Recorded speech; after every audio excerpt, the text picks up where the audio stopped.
injured in an accident, you know it's no walk in the park. Car repairs, medical bills, and lost time from work all add up. And if the insurance company isn't paying their fair share, you have to cover the rest, even if it wasn't your fault. That's why you need an advocate. Call us today, and we'll do everything we can to get you moving again. Come on.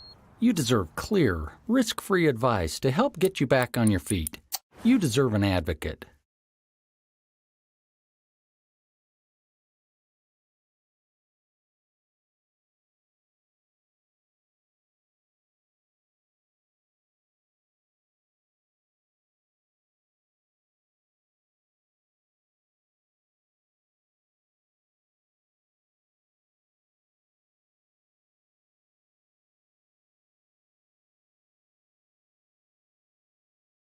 Motorcycle accidents are terrifying experiences.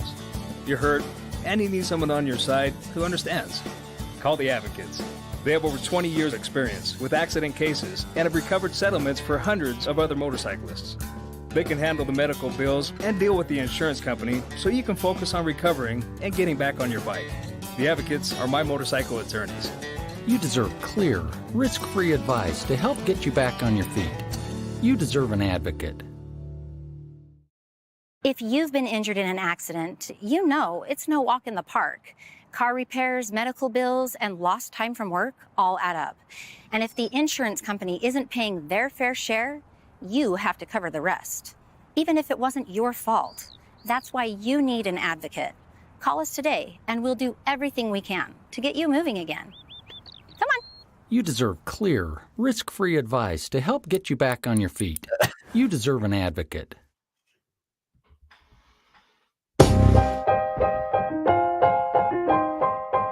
Hey, we're just, how are you? It's the Monty Show. Shut up. You know, you test all of it before the show, and then it does not work. It does. It's unbelievable. Hello. Good to be with you. The Monty Show, as always, presented by our friends at The Advocates, theadvocates.com, the best injury attorneys in the business. Man alive. Maybe I need to call the Advocates about this Rode mixer. Can we get a claim for a new mixer, please? The Advocates, the best injury attorneys in the business. Clear, risk-free legal advice when you're frankly having the worst day of your life. When you've been in an accident, it is absolutely the worst day of your life. Make sure you are ready. Theadvocates.com, where you can chat with an injury attorney live online 24/7, 365, and it won't cost you a dime. At theadvocates.com. Make sure you tell them you heard about it on the Monty Show. And without further ado, since we've had ado already, let's get to Pac-12 expansion, because I think this is a massive story, and it truly is what we've been witnessing over the last, 2 years now in college football, with expansion, contraction, the Pac-12 going out, now the Pac-12 trying to rebuild itself. And remember what we've talked about here. We are not talking about the Pac-12 conference trying to get back to a power status. We are simply talking about the Pac-12 trying to build itself and put itself in the best position to earn an automatic qualifier for the college football playoff. That was the goal from the beginning. We have had excellent sourcing on this. And if you follow me on Twitter, The Monty Show, MONTY, The Monty Show, you saw the video I posted yesterday from 2 weeks ago when we reported that the AAC was going to close ranks. That was the biggest story, at least at the beginning of yesterday, when we had universities like USF, Tulane, and Memphis all saying we're out on Pac-12 expansion. And what I told you 2 weeks ago came to fruition yesterday. The AAC closed ranks, and they are working hard to sell their members on a position that says, we are going to bring in private money. We are going to grow our ability to make money and generate new revenue. And that kept Memphis, as well as USF, as well as Tulane, in the conference, at least for now. So as the AAC moves forward and looking for a new grant of rights that will lock those members in, now you put the Pac-12 in a position where they were twisting in the wind, because I am told by sources close to the situation, the Pac-12 believed that they had USF, Tulane, and Memphis to add to UNLV from the Mountain West Conference. That was going to be their 10, and that fell apart. And instantaneously, UNLV put the brakes on and then had committed to staying in an 8-team Mountain West Conference. Well, that was until scandal-ridden Utah State decided they were going to jump ship and join the Pac-12 in a move that, according to my sources, has most people across college football scratching their heads because, as we've reported in detail on this show, Utah State is in the middle of a significant Title IX scandal, which is being investigated by the Department of Justice, and they are being put on notice at Utah State and have gotten written notice from the Department of Justice that the DOJ is investigating Utah State for significant violations of the Title IX rules and regulations. And I bring that up not to darken anything at Utah State, but this is who the Pac-12 chose to add through the Mountain West Conference. The only university in that conference that would say yes also happens to be battling a Title IX investigation at the Department of Justice. Now, the reason you care about that is because in previous iterations of the Pac-12 charter, which we have read firsthand, there is a provision in that charter that says no new member can be added while under investigation. I guess that has changed because Utah State in big old Logan, Utah, is now a member of the Pac-12.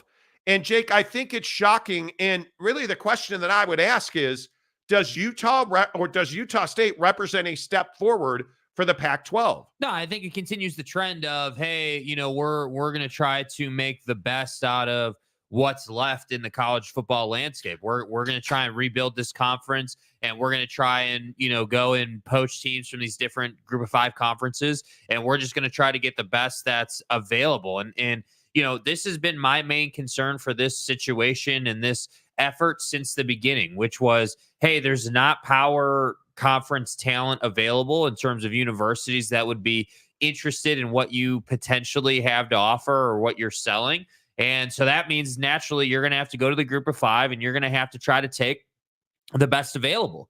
And unfortunately, as we saw play out yesterday, and as we've seen this process move along, the value that you're offering just simply isn't good enough to pull people out of their current situations. And I think that, obviously there are some schools who have wanted to join the Pac-12 for years now. We know those schools, right? We know that the rumblings of Boise State trying to get into the Pac-12 has been going on for however long, right? San Diego State, and many others. But there are also schools where you're like, yeah, I'm not sure that Utah State really helps you if you're the Pac-12. I'm not sure that some of these brands help you or make this big impact to kind of get you to where you want to go. So my feeling is that this is just simply an effort to get to 10 teams. And then from there, you're going to play some football and try to put a TV contract together long-term. And let's just kind of build this foundation. Let's build a level of reliability,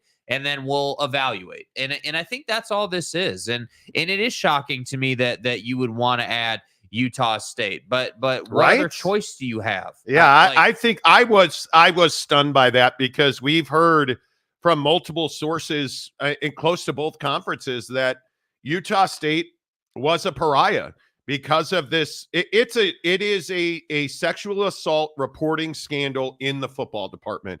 I tweeted a link to the news story yesterday. I encourage you to go and read it because the word shocking, I think, is exactly the right word. It is shocking that the Pac-12, who is run by people like Scott Barnes, who used to be the athletic director at Utah State, he's intimately familiar with that situation. And it is surprising to me that you would lower your bar to the point where a Title IX investigation centered on your football department, which has real teeth that can do real damage, that's who you're adding. That's who you chose to add. Right. And I think it speaks to the level of desperation of the Pac-12 to get above this marker of 8. And now we're in this situation where both the Mountain West and the Pac-12 are at 7 universities, which means you are not a full-fledged conference in the eyes of the NCAA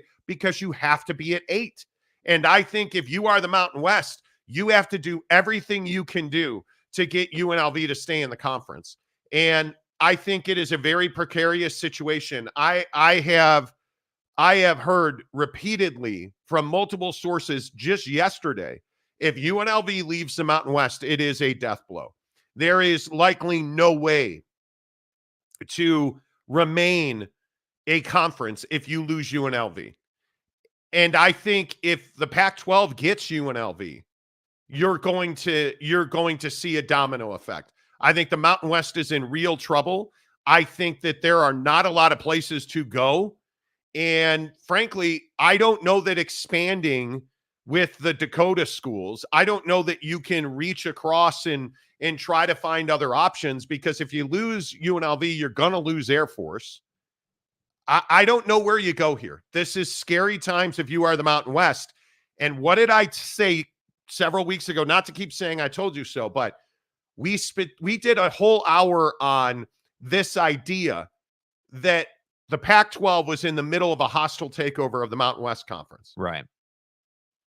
I think that played out in full display yesterday. Well, and I think the Pac-12 is that group of leadership and that group of minds thought that they could simply bully people and play hardball. And I think that, sometimes that strategy works, but there are a lot of times where that'll backfire on you, especially when you have a weak selling strategy. And that, I'm telling you, is the core of all the issues in this situation. Yes. We would be having a different conversation if, once again, as I've said multiple times, if you had 4 or 5 power schools that were the concrete foundation of this conference. But you don't have that. You have 2 what were power schools that got left behind in college football realignment, and now are desperately attempting to recreate a conference that doesn't have them traveling across the country. And I think I understand why they want to do that, but you have to put yourself in the shoes of the UNLVs of the world.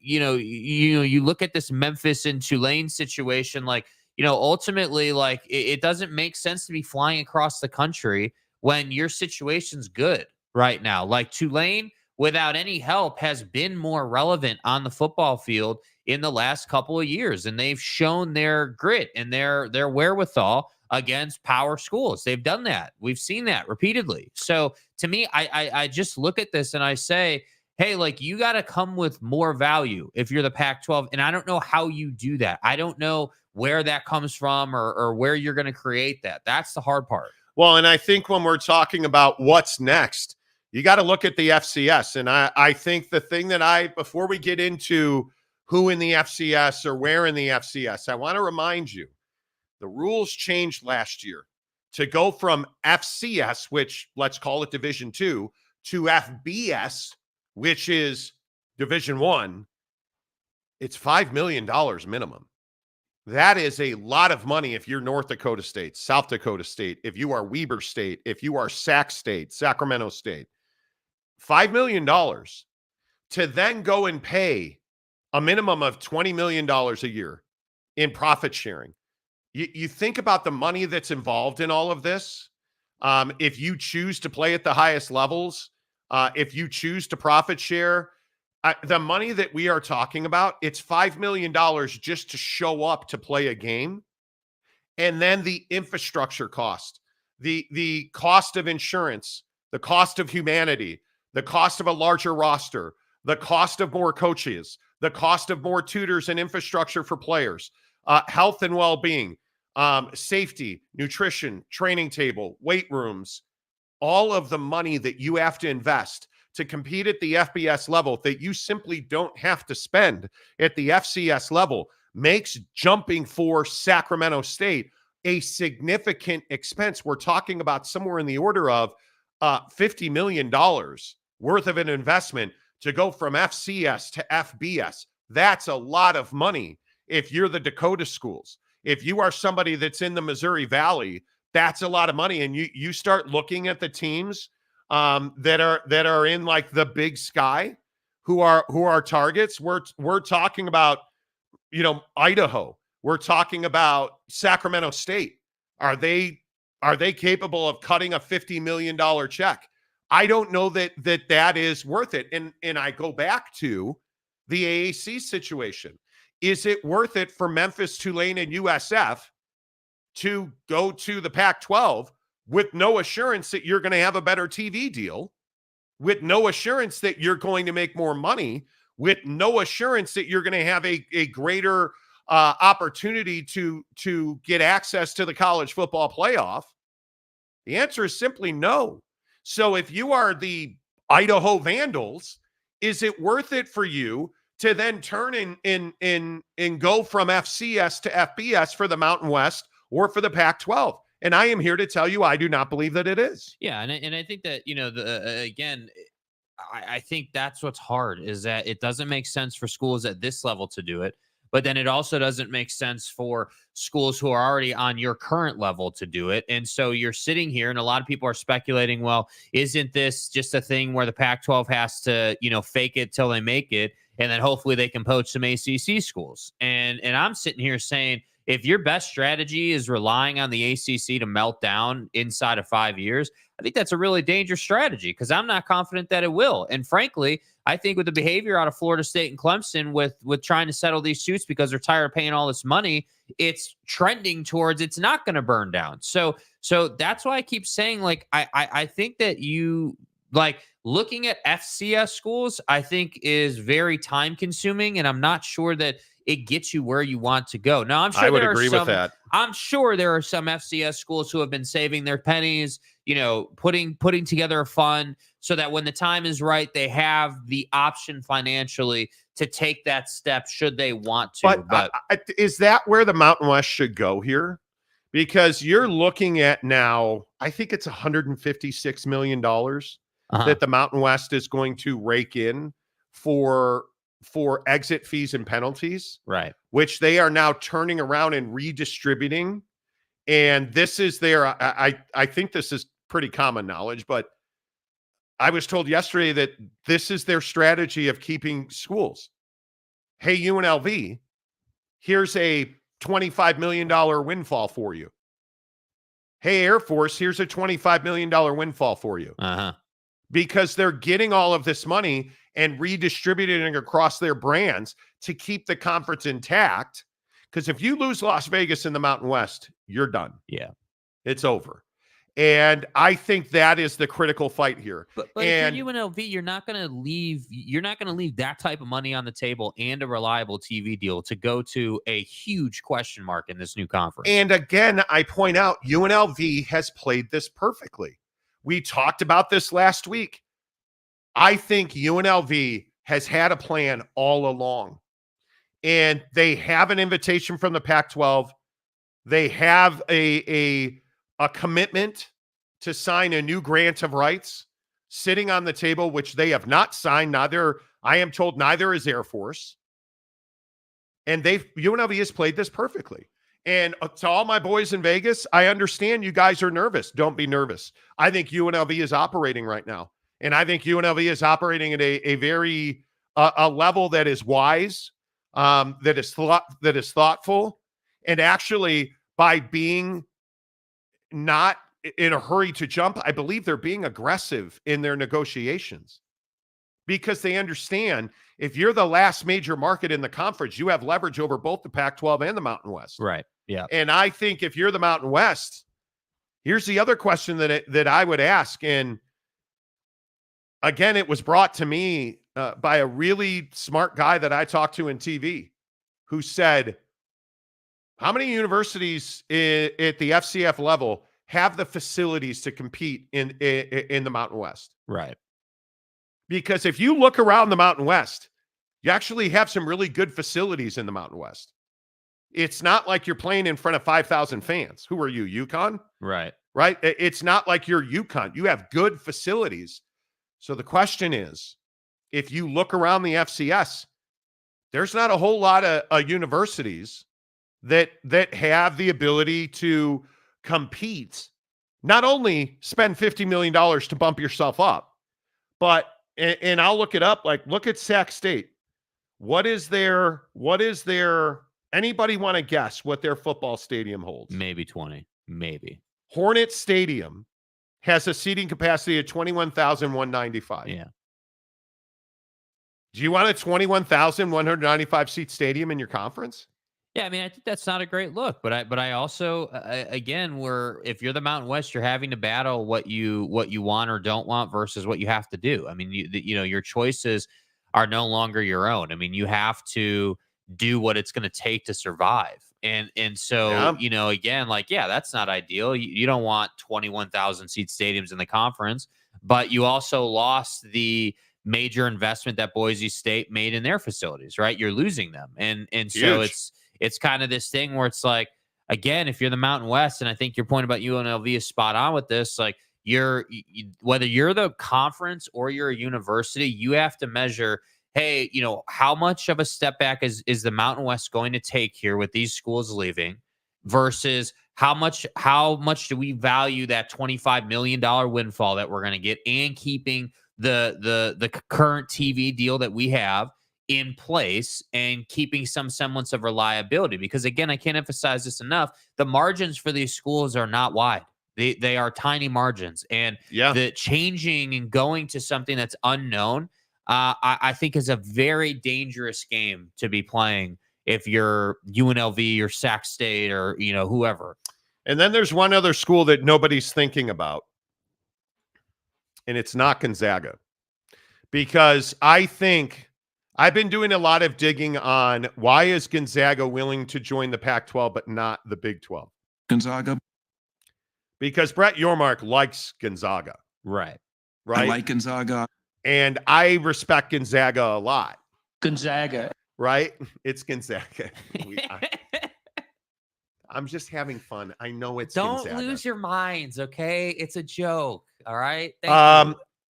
And, the prevailing opinion is that they don't want to be in a power conference, that they understand that their basketball program is probably the best G5 program in the country.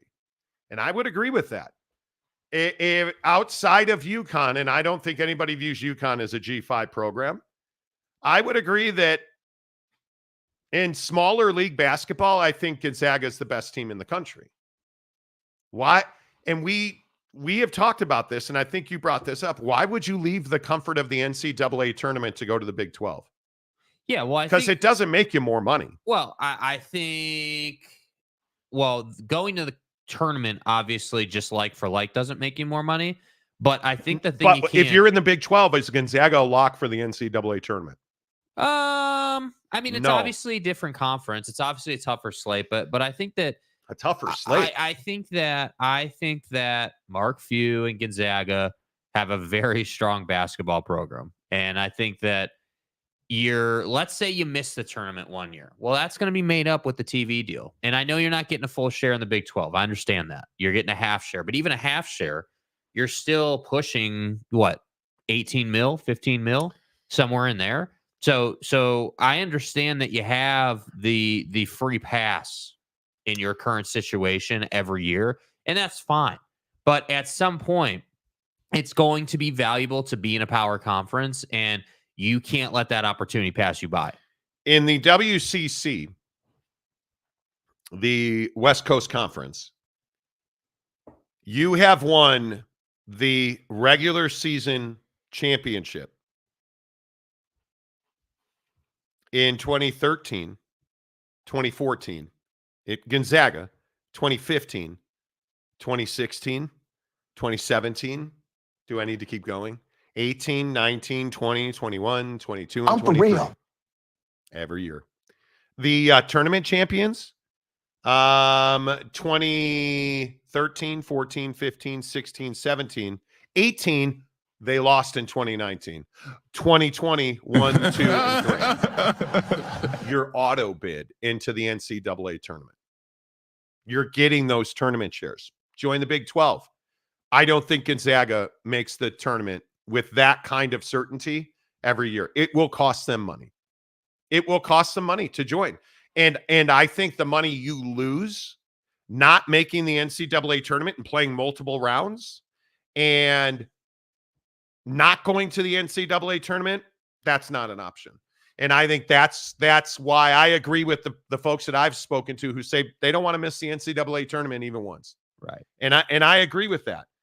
Now, the other university that came up yesterday is an old friend of the program. Somebody we're intimately familiar with. Who do you think I'm going to say? I don't know. Grand Canyon University Ah, is an absolute target of the Pac-12. as they should be. And they have spoken because it's an elite athletic department. And I know people, and I love our Phoenicians. We have Phoenix is our third largest market on the show. I love the city of Phoenix in the state of Arizona. And Grand Canyon University does not get the love they deserve as an athletic department in that state and in that town. They don't play football. Totally understand that. I think I can make an argument, and I think Bobby Hurley at Arizona State would back me up, and I think Mike Krzyzewski at Duke could back me up. Grand Canyon University is one of the best home court advantages in all of college basketball. Yes, it is. And their facilities, their baseball program, their soccer, all of it, it's elite. Now it is a Christian university, and I think it is one of those universities that had a stigma about who are you? University of Phoenix, right? Like one of those online. It is a great institution, and they are a business operation at Grand Canyon. Yeah. And they are deserving of, in my opinion, they're deserving of being in a conference like the Mountain or the Pac-12. Well, and I think it's really funny too. Like in football, obviously you don't want a 20,000 seat stadium in your conference, but in basketball, we can have a different conversation, because in basketball, you can have a little bit smaller of a situation happening, but if it feels big and it plays big and it's a intimidating environment to come into, you want that on TV. You want that, you want that in your conference. And I can tell you, we've walked that court. We've walked that facility. We've been in that building during a game. And it's intimidating. And it's 7,000 seats. Yeah. And it's a really nice stadium. It is a great place to play basketball. Yeah. And I think that Grand Canyon and Gonzaga will end up joining the conference. I think that is going, I would be surprised if that did not happen. But now to the elephant in the room. What's the TV deal? Right. And I say this because, again, as I reported last week, and now everybody else is reporting, it's the Pac-12 TV deal that they have somewhat of a handshake deal with the CW that I think now is a bit in flux because you didn't get Memphis, USF, and Tulane. And everybody laughed at me about USF. Don't laugh anymore, because they absolutely offered USF, and USF said no. Yeah, I think that's why USF was on the joint statement yesterday. Yes. I think that's why those four schools came together and put that statement out. And I think, correct. I think one, maybe like a sidebar to the whole conversation, is your options for a TV deal, because I don't think people are thinking about streaming yet as a mainstream option for a TV deal. And I think this Pac-12 conference needs to be considering it has to be. I mean, I and I don't just mean YouTube TV. I mean like the emergence of the fast channel space. I mean, obviously Amazon Prime Video. I don't know how much you guys look into this stuff, but I've been looking into it more because I've been hearing about it more. And fast channels are coming. That if you don't know what that is, you should look into it, because Amazon Prime Video is trying to grow. They basically what companies like Amazon in their Prime Video space want is they want you to treat their platform the way we treat YouTube TV. They want you to eventually, down the line, what they're trying to make happen is, hey, we want you to understand that Prime Video isn't just like a place where you get a movie or like episodic TV show. You can come here and you can get live sports, and not just Thursday night football. You can get these different offerings. And so I if you're think this conference, you got to look at that. I think Amazon Prime wants to be the number one choice for sports streaming. Yeah. I think that is their only goal. And I think that the CW has a decision to make. I have to believe they get a deal done. But now I think you're under $10 million a year, because it doesn't almost matter who you add. Even if you add Gonzaga, Grand Canyon, and UNLV, right? If you add those three and you find one more to go with that, let's say if you get UNLV, you get Air Force, and you're at 10. You're missing a major market. You're not in Florida. You're not in multiple time zones. You now remain a West Coast centric brand, which for the CW is fine, but that's going to cost you money. And I think you look at what we had been told by well-placed sources is that the Pac-12 has a handshake agreement with the CW that they would extend and grow their deal, and that Amazon Prime is interested in writing a deal with the Pac-12 to be their streaming partner. I don't know that you can say that anymore. And I think they've got to get to a minimum of 8, and they would really like to get to 10 in the Pac-12 as soon as possible. Right. And if they're able to do that, and my question is it 10 football members? Because I can see adding Grand Canyon, GCU, and Gonzaga as basketball onlys. I can see doing that. But if you only have 8 football members, is that enough to get you $10 million a year? And we're going to find out. And I think the answer is it is not. Mm-hmm. If you only have 8 football members, I think you are looking at between 8 and I don't know that you get to 10. I certainly don't think the CW is paying $10 million a year for a West Coast centric brand that includes smaller markets. Mm-hmm. And that's only if you get UNLV. Yeah. I mean, I would be curious as part of that conversation to know, what the Pac-12 is going to do as far as branding and how much effort's going to be put into like their social media presences and because they're going to have to do that stuff. When you're a smaller brand, like you got to put more time into, branding yourself and getting out to people on their phones, right? I mean, it's like the Pac-12 has notoriously over their history been brutal at that. And I think that's got to change. And obviously, we've seen over the last 2 weeks or so that their Twitter game's been a little bit better. They've improved in some areas. So we'll see.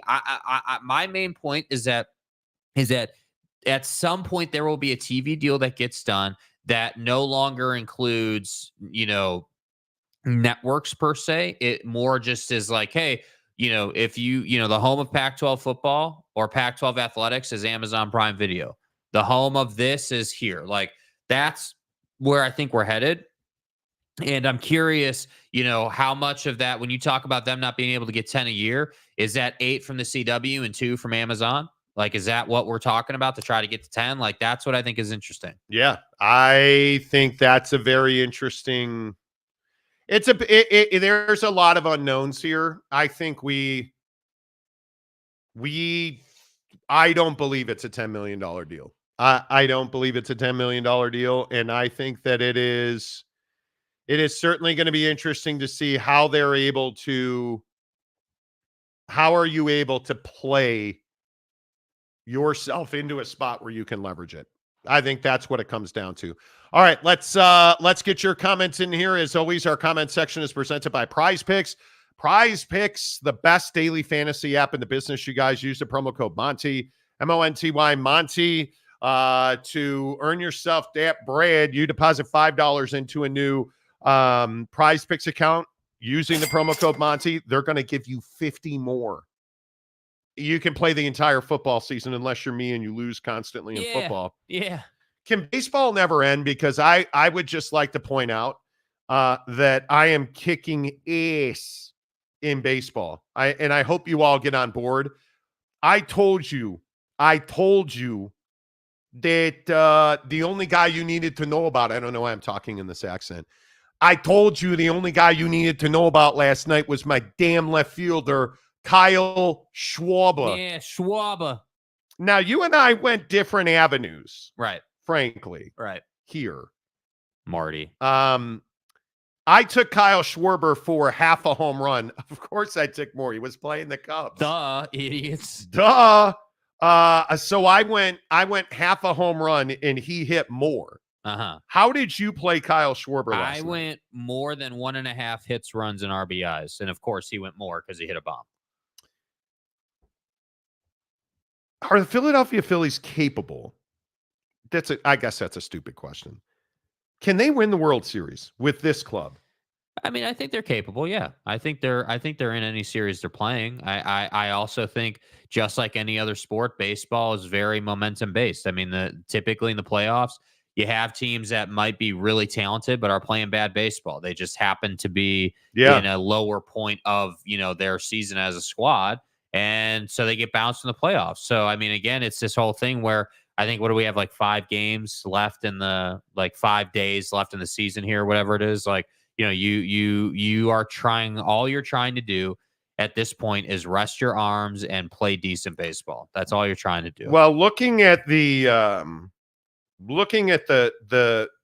schedule, I think first, let's do PrizePicks first. I think last night, my guy, Kyle Schwartz last night came through with the home run, but I also think that my guy Aaron Nola, getting 7 Ks when he was at 4.5. Yes. Yeah. That was phenomenal. See, and again, the formula works. The formula that a good old Marty always gives you works, right? Which is, you're going to play 3 picks. You're going to flex play, so you only have to win 2 out of 3. And using that formula last night, I won $25 on the baseball pick. And then my football pick for Monday Night Football came through. I don't want to talk about football. Had Jamar Chase on a demon for half a rushing and receiving touchdown. Buddy had 2.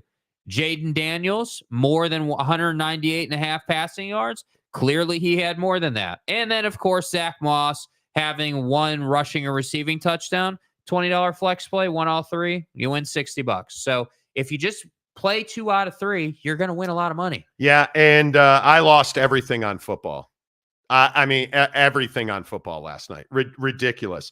But that's the beauty of PrizePicks. 2 or 3 selections on a flex play have to win.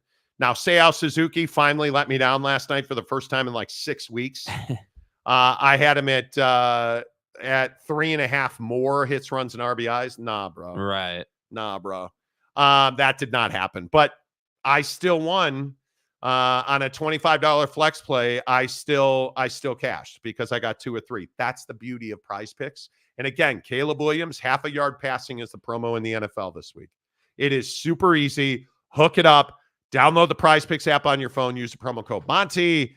You get a $5 deposit. You make a $5 deposit in a new PrizePicks account. They'll give you 50 more using the promo code Monty. Hello, everybody. Ukrainian mail order bride industry is booming. Yeah. That's a hell of a name. Hey, what's up, Zelensky? Yo, he's what's also up? our newest member. Hey, Vladdy, what's up? Hey, Vladdy. He gives us $5 to say, if I were the PAC, I would just add both Nevada and UNLV for the 10th team. Then Gonzaga and Grand Canyon as non-football members makes geographic sense. The problem is UNLV has been offered and has not said yes. Because it's not a no-brainer for them. Oh, I don't think it's a no-brainer for anybody doing this. I think this is joining the Pac-12 right now is a massive risk. A massive risk. And if you are, what's the state? Because remember who's already in. And ask yourself if you're on this list right here.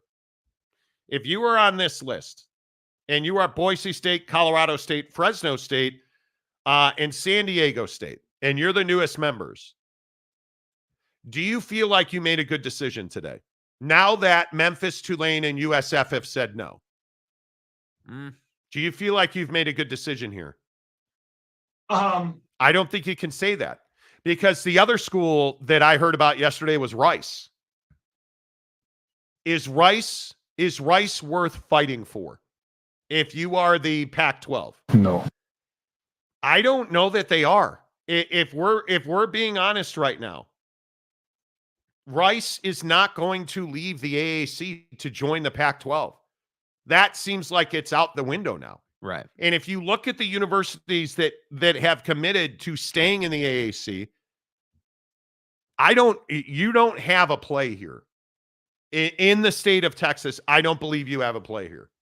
I truly don't. I think you are, with this group on your screen right now, I think you're in a very difficult spot. Agreed. And I don't know how you come back from that. So when you talk about, geographic sense, I think they'd love to add UNLV and Reno. Getting them to say yes to that is going to be really difficult. Because if you're the Mountain West and you're offering, and I was told it's $25 million in a one-time windfall payout to sign a new grant of rights in the Mountain West, how are you UNLV saying no to that? Man, I think that's a difficult thing to say no to. That's tough. And if you're the top half of this conference, if you're Air Force, you're going to say yes to that.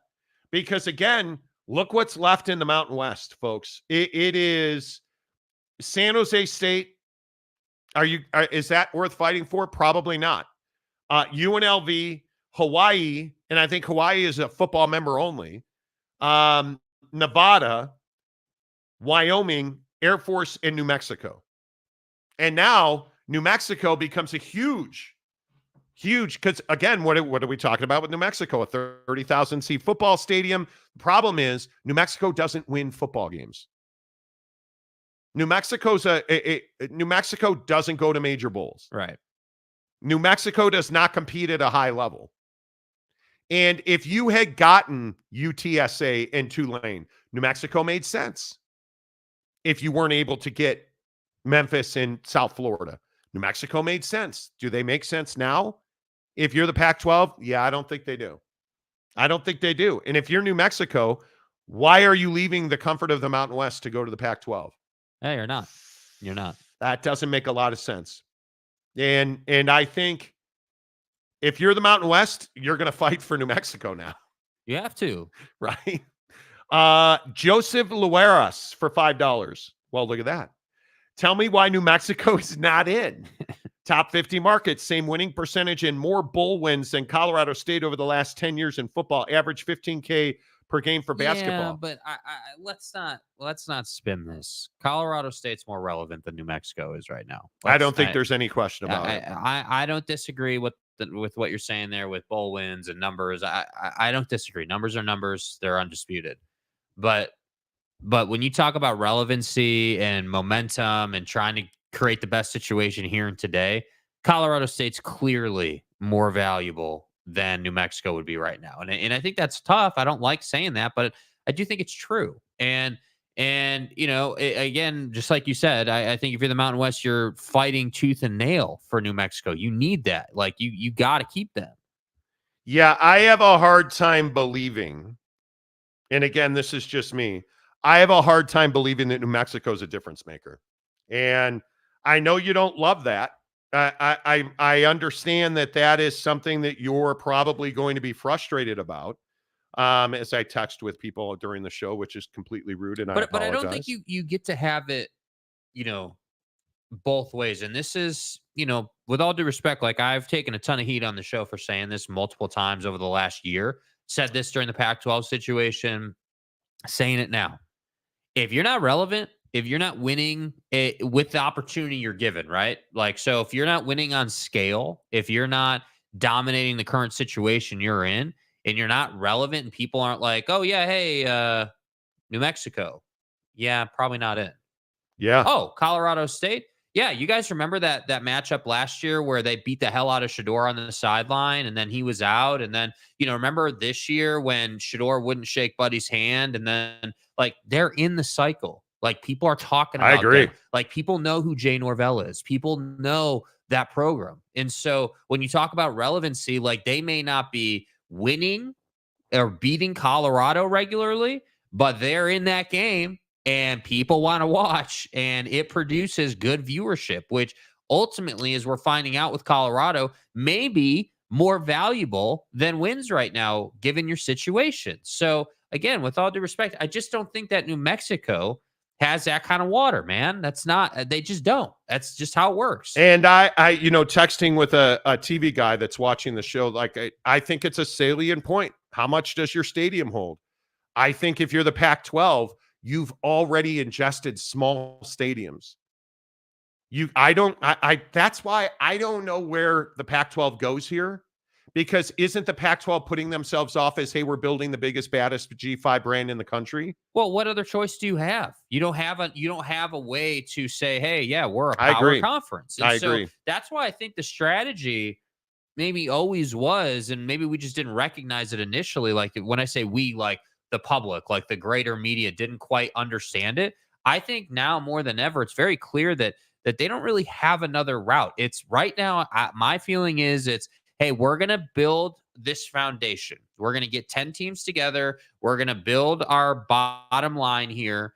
And then we're going to play football this year in basketball and athletics. And then from there, let's see where we can grow. But I agree. think the only thing that throws a wrench into the whole situation is if they were to have the opportunity to go and get Stanford and Cal back, if the ACC were to melt down, which I just don't think it will. And I think there's a lot of people hoping for that. I wouldn't be hoping for that. I just don't think that that's great business. And I was told that Florida State is trying to aggressively settle with the ACC. Like, and the word that was used was aggressively settle. Yeah. To try and move on with their business. But that settlement doesn't include exiting. That settlement is a merit-based revenue system. And that means the ACC is not going to melt down. And if you're Stanford and Cal, I don't think you're joining the new Pac-12 or the Mountain West in any event. I mean, think about, like, just quick sidebar on this. Like, FSU and Clemson are taking their dog bone back to the doghouse and need to just be quiet for the rest of the year. Like, that's what you've done to yourself. Like, they brought this on themselves. Like, you continue to talk a bunch of trash and be a pain in the ass and make all this noise. And then again, just like I said, not win on the football field this year. And I understand. I'm not even necessarily surprised you're not as good as you were last year. You lost a ton of talent. Like, there's a lot of things that go into that, but the timing couldn't be worse. So, like, people who are shocked that Florida State's trying to settle, don't be shocked. They need to settle. They're not making money this year. I would agree. All right, Calford, 10 more Monty Show memberships. Let's go, baby. Calford, way to go. Jerry Davis, the newest member of the Monty Show. Oh, Jerry. Let's go. Really appreciate the support, you guys. $1.99. Get your comments highlighted and read. You know that predominantly and overwhelmingly, we only read member comments on the show because thankfully, and I appreciate all of you, we get a ton of comments every day. It is what this show is about and what powers us, so I appreciate that. For $9.99 a month, $10, you can join the members only group on Instagram, which is a really good group of dudes, except for Jake, who really curates that group. But you can deal with that. You can go ahead and add Jake on Instagram, SLC Jake. He'll put you in that group as long as you join the members only group. So appreciate that very much. Jerry, welcome to the bunch. Jimmy Otson, CW and PAC knew that USF, Tulane, and Memphis were long shots. I don't think they knew that. I don't agree with that. They have a handshake deal with the CW and streaming. I think the Pac-12 thought they had Tulane, and I think they thought they had Memphis. Mm-hmm. And I think that, maybe Pernetti's not getting enough credit, the commissioner of the AAC, because when we reported it last week, a lot of you mocked the AAC's ability to keep that conference together. Mm-hmm. And the private money promises that are being made in the AAC is what's kept that league together. Well, and again, I know I referenced this earlier. Look at the statement that these schools put out together. Yes. Like, if you consider the way that the Pac-12 put their statements out, it was very different than what you're seeing here. The thing that stood out to me is not even what you said in the statement.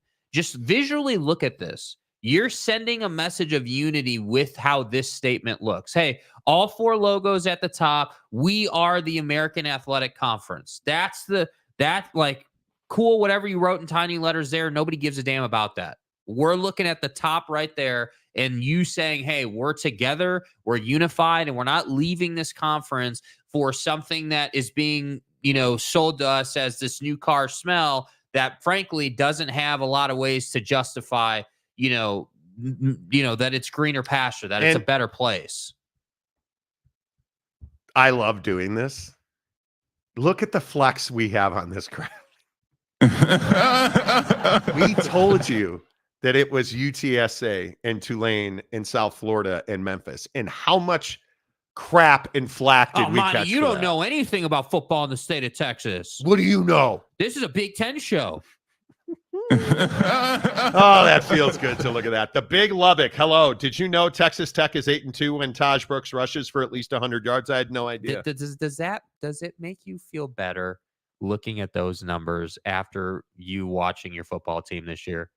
Does that make you feel better? I'm just going to say again, Taj Brooks is the best running back in the Big 12. James, stadium guy and lover of Big 12. Now, really quick. Thanks for coming back today. I know you tweeted at us last night. I appreciate it. My man was feeling a little stress. Yeah. Well, he was a little salty yesterday. A lot. And a lot. And you know, it's okay, dude. I appreciate that you're back. I appreciate you're here. Thank you for your comment with whatever this comment says. I agree. And furthermore, I think that you know, I feel like we as a showgrum here, we love you, James. I would love to see Utah State in the Pac-12. They won the Mountain West in 2021, so they're capable of winning. Dude, this whole investigation though, like I agree. I don't doubt that they're like on the field they're a fit. Like it's fine.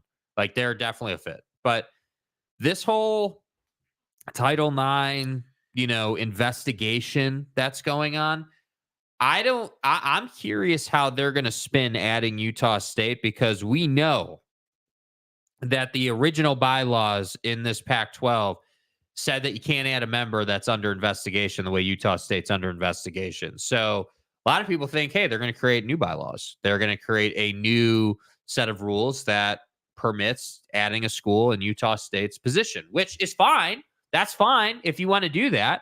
But I just think it's really interesting that Utah State's getting added sort of in a back alley way, if you know what I mean. Yeah. Like, hey, we're not talking about them, but yeah, they're going to be in the Yeah, conference. I think Utah State in this scandal, this is a mistake at this time. Yeah. To add Utah State. Utah State's a quality institution, but the allegations from the Department of Justice about blatant malfeasance and just ignoring Title IX, there's no way to come back from that, in my opinion. I think it speaks to the level of desperation. Willie Wilson, Joe Burrow, and Jaden Daniels both played at LSU and won Heisman's. Great game on Monday Night Football. There you go. You know, Christopher Shannon. What do you mean? What does that mean, and dude? awing over? Yeah. North Texas and Texas State. Right. Okay. Nathan John, as a Filipino man, I can say without doubt that Rice is worth fighting for. I think you're not going to get an AAC team. No, that's not going to happen. I am good with 21 times a month, no rings, no commitments. We're really going back to 21 times a month, bro. I do. It is very well done. As we talk Pac-12 expansion, college football right here on the Monty Show, presented by our good friends at The Advocates, theadvocates.com.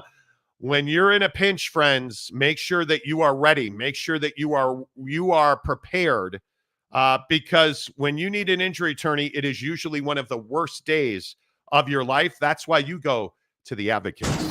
When you've been injured in an accident, you need a lawyer, and you deserve an advocate.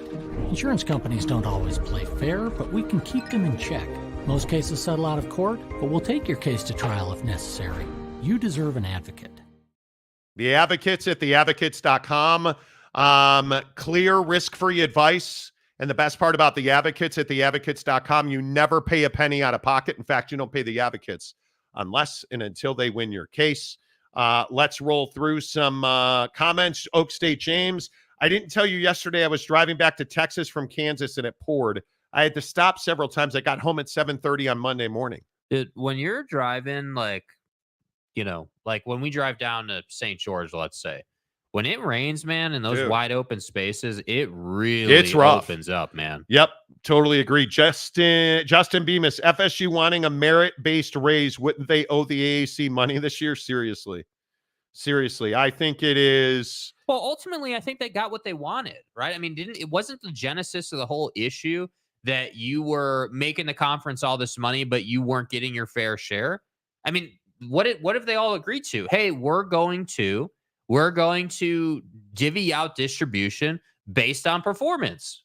I mean, that's where the ACC is going, and I think where college athletics is going. So if FSU, let's say next week, comes out and says, "Oh man, like we're having to settle and we're unhappy still," I just think you don't have any more credibility to say that you're unhappy. Like, you got what you wanted. I agree. You got more money. Like, please, for the love of God, stop talking and let's focus on winning football games. Yeah, it's rough. It is absolutely rough. And I mean, you're looking at something, and it's an interesting comment, Justin, because I think you're looking at something now. And if you're just tuning into the show and we talk about this Pac-12 Mountain West Conference situation, I think one of the things that's so interesting is that we're looking at a situation where the Mountain West may not exist.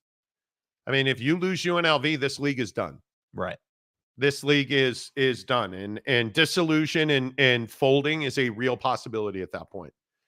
And I think that would be a crying shame, because the Mountain West did the Pac-12 a solid and did a scheduling agreement with them. And for their troubles, that nice guy's going to finish last because the Pac-12 came and poached everybody. Right. And is it the wrong thing for the Pac-12 to do, right or wrong? It's business, and it's what had to be done. If you're the Pac-12, you did what you had to do. Right. If you bless you, sir. Excuse me. If you're the Mountain West, it sucks. Yeah. Because you got eaten by a 2-team conference. But shouldn't this serve as warning to all the other G5 conferences? Like, yes, at any time,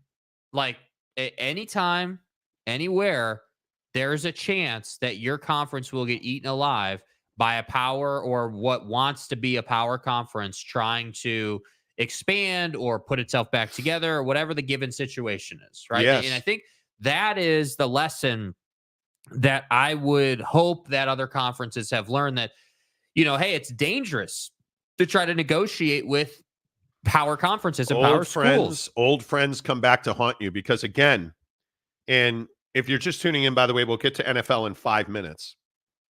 But I think the Scott Barnes part of this is huge. Scott Barnes was the athletic director at Utah State. He is now the athletic director at Oregon State. And he absolutely is a power player in that conference and how they're realigning. And again, Utah State is under investigation by the Department of Justice for Title IX violations. Willful. I believe the verbiage, and I want to get this verbiage right, because I think this is a really important point in all of this. When you look at the way that investigation is going down, one of the things, and I'm looking for the story, substantial noncompliance is the verbiage that the DOJ used when they put Utah State on notice that they are under investigation for substantial noncompliance of Title IX regulations. That's not something that's small. And when we're talking about allegations of sexual assault in the football program and the reporting process and how serious you took those allegations, this is a major scandal. And you just extended an invitation, which was accepted to Utah State, knowing all of those details. Right. That's shocking to me. Is that who you are, Scott Barnes at Oregon State? Is that who you are? And I know that you're close to the people in Logan, Utah, where Utah State is, because you used to be there. This is a mistake. What Scott Barnes did at Oregon State, in my opinion, is a mistake. Knowing that they are under investigation for substantial non-compliance from the Department of Justice. Yeah, and I think, obviously it goes without saying that, those, when we're talking about the Department of Justice, the words they choose to use have huge meaning. They don't say these things, willy-nilly. They don't accidentally. Yeah, you don't say accidentally or just like off the top of your head substantial, non-compliance. So I just think it's not great. Yep. Mr. Ed Wayner, USU desperate move to the Pac-12 to make UNLV lean toward joining the Pac-12. It's absolutely a leverage play. There's no doubt about it. And it could not have worked out better for Utah State. What could have Pac-2 offered Tulane, USF, Memphis to have gotten them to join? Were they exit fee lowballed? I don't know. but you have very little reason to leave. If Tim Pernetti has, the commissioner of the AAC, has private money lined up and is talking about being the financial leader among G5s, why would you leave that? Right. For uncertainty in the Pac-12, you wouldn't leave that. John Dry, hello. Mike Smith, he deserved to be salty. You guys dogged him for nothing. Well, I don't know if it's nothing. SW Swarchy, not sure that's how you pronounce that. I don't think the Pac-12 wanted to pay full freight for AAC schools that ultimately want to be in the ACC. Could be. Could be. Calford, hello. We love James. He makes the show. Yeah, it's not a thing where James came in here yesterday and said that Utah deserved to win the game. And I am of the opinion that when you say that, it's a backhanded compliment. Utah beat the hell out of Oak State. It's over with. It's not. It's all good. Oak State, James is our guy. Rumor was the PAC only wanted to pay $2.5 million of the $25 million buyout. Certainly could be. But if that's the case, why did all those other members join early? Rumor and innuendo, don't buy into it. Yeah. Don't buy into it. Mike Smith, Nathan's joke went over their heads. Was there a joke there? Who's Nathan? I think Nathan Johns. I'm not going to go back to it. If it went over your head, please do tell. Do tell. Josh, sure, we're doing nothing up here, just firing our coach and associate AD right before the season started. It doesn't matter. That doesn't make the problem go away. Yeah.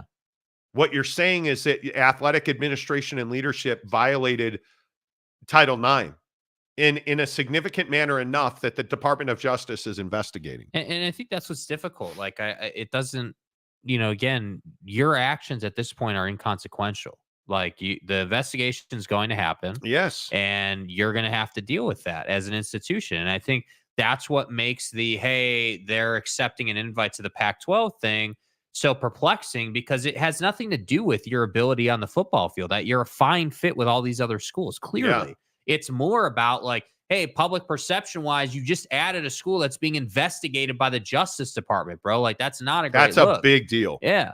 Calford for $5. Las Vegas just needs to pay Reno the Provada they deserve. So see what he did there? Provada, like Las Vegas, Provada instead of pro rata. And move to the Pac-12. If UNLV goes to the Pac-12, the Mountain West is dead. It's over. Yeah. It's over. And there's no way to come back from that. There's no way. Way Weary says it will go away. It doesn't matter if it goes away or not.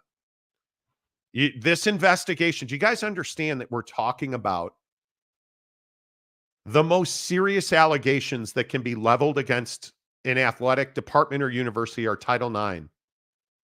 That is a federal level crime we're talking about. You're like, oh, Monty, it's not criminal. Yeah, it is. Violations of Title IX are that's a criminal investigation. Do you understand that? This is serious.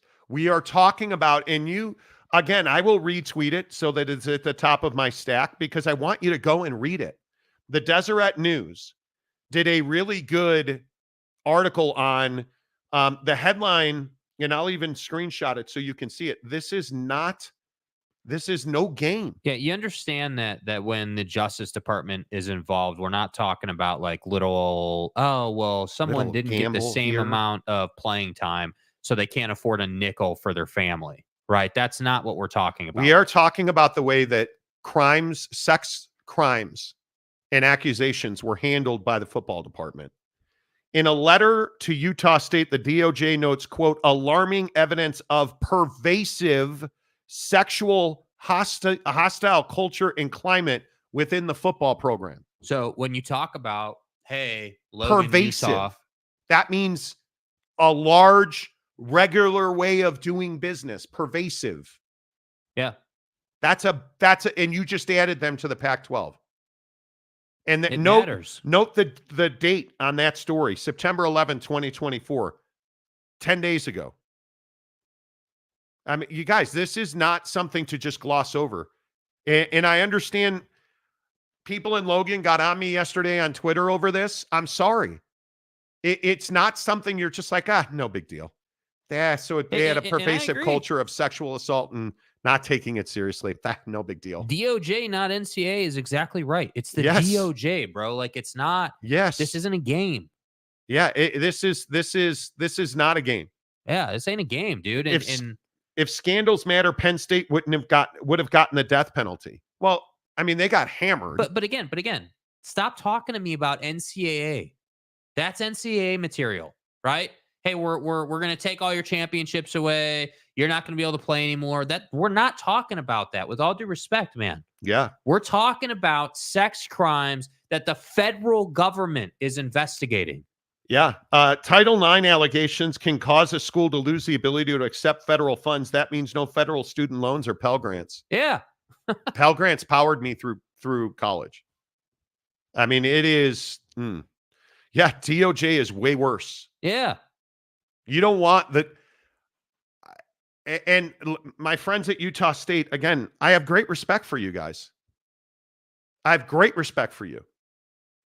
But you downplaying this, and it's what I've heard from Utah State fans for multiple weeks since we reported it on the show, that Utah State was under this dark cloud and was going to have a hard time getting an invitation. Do you understand the only reason you are getting this invitation is because it applies lethal pressure? Like the Mountain West, because Utah State left, is looking at an existential crisis. Yeah. Which means a crisis of existence. Which brings us back to Pac-12 expansion is destroying the G5. Yes.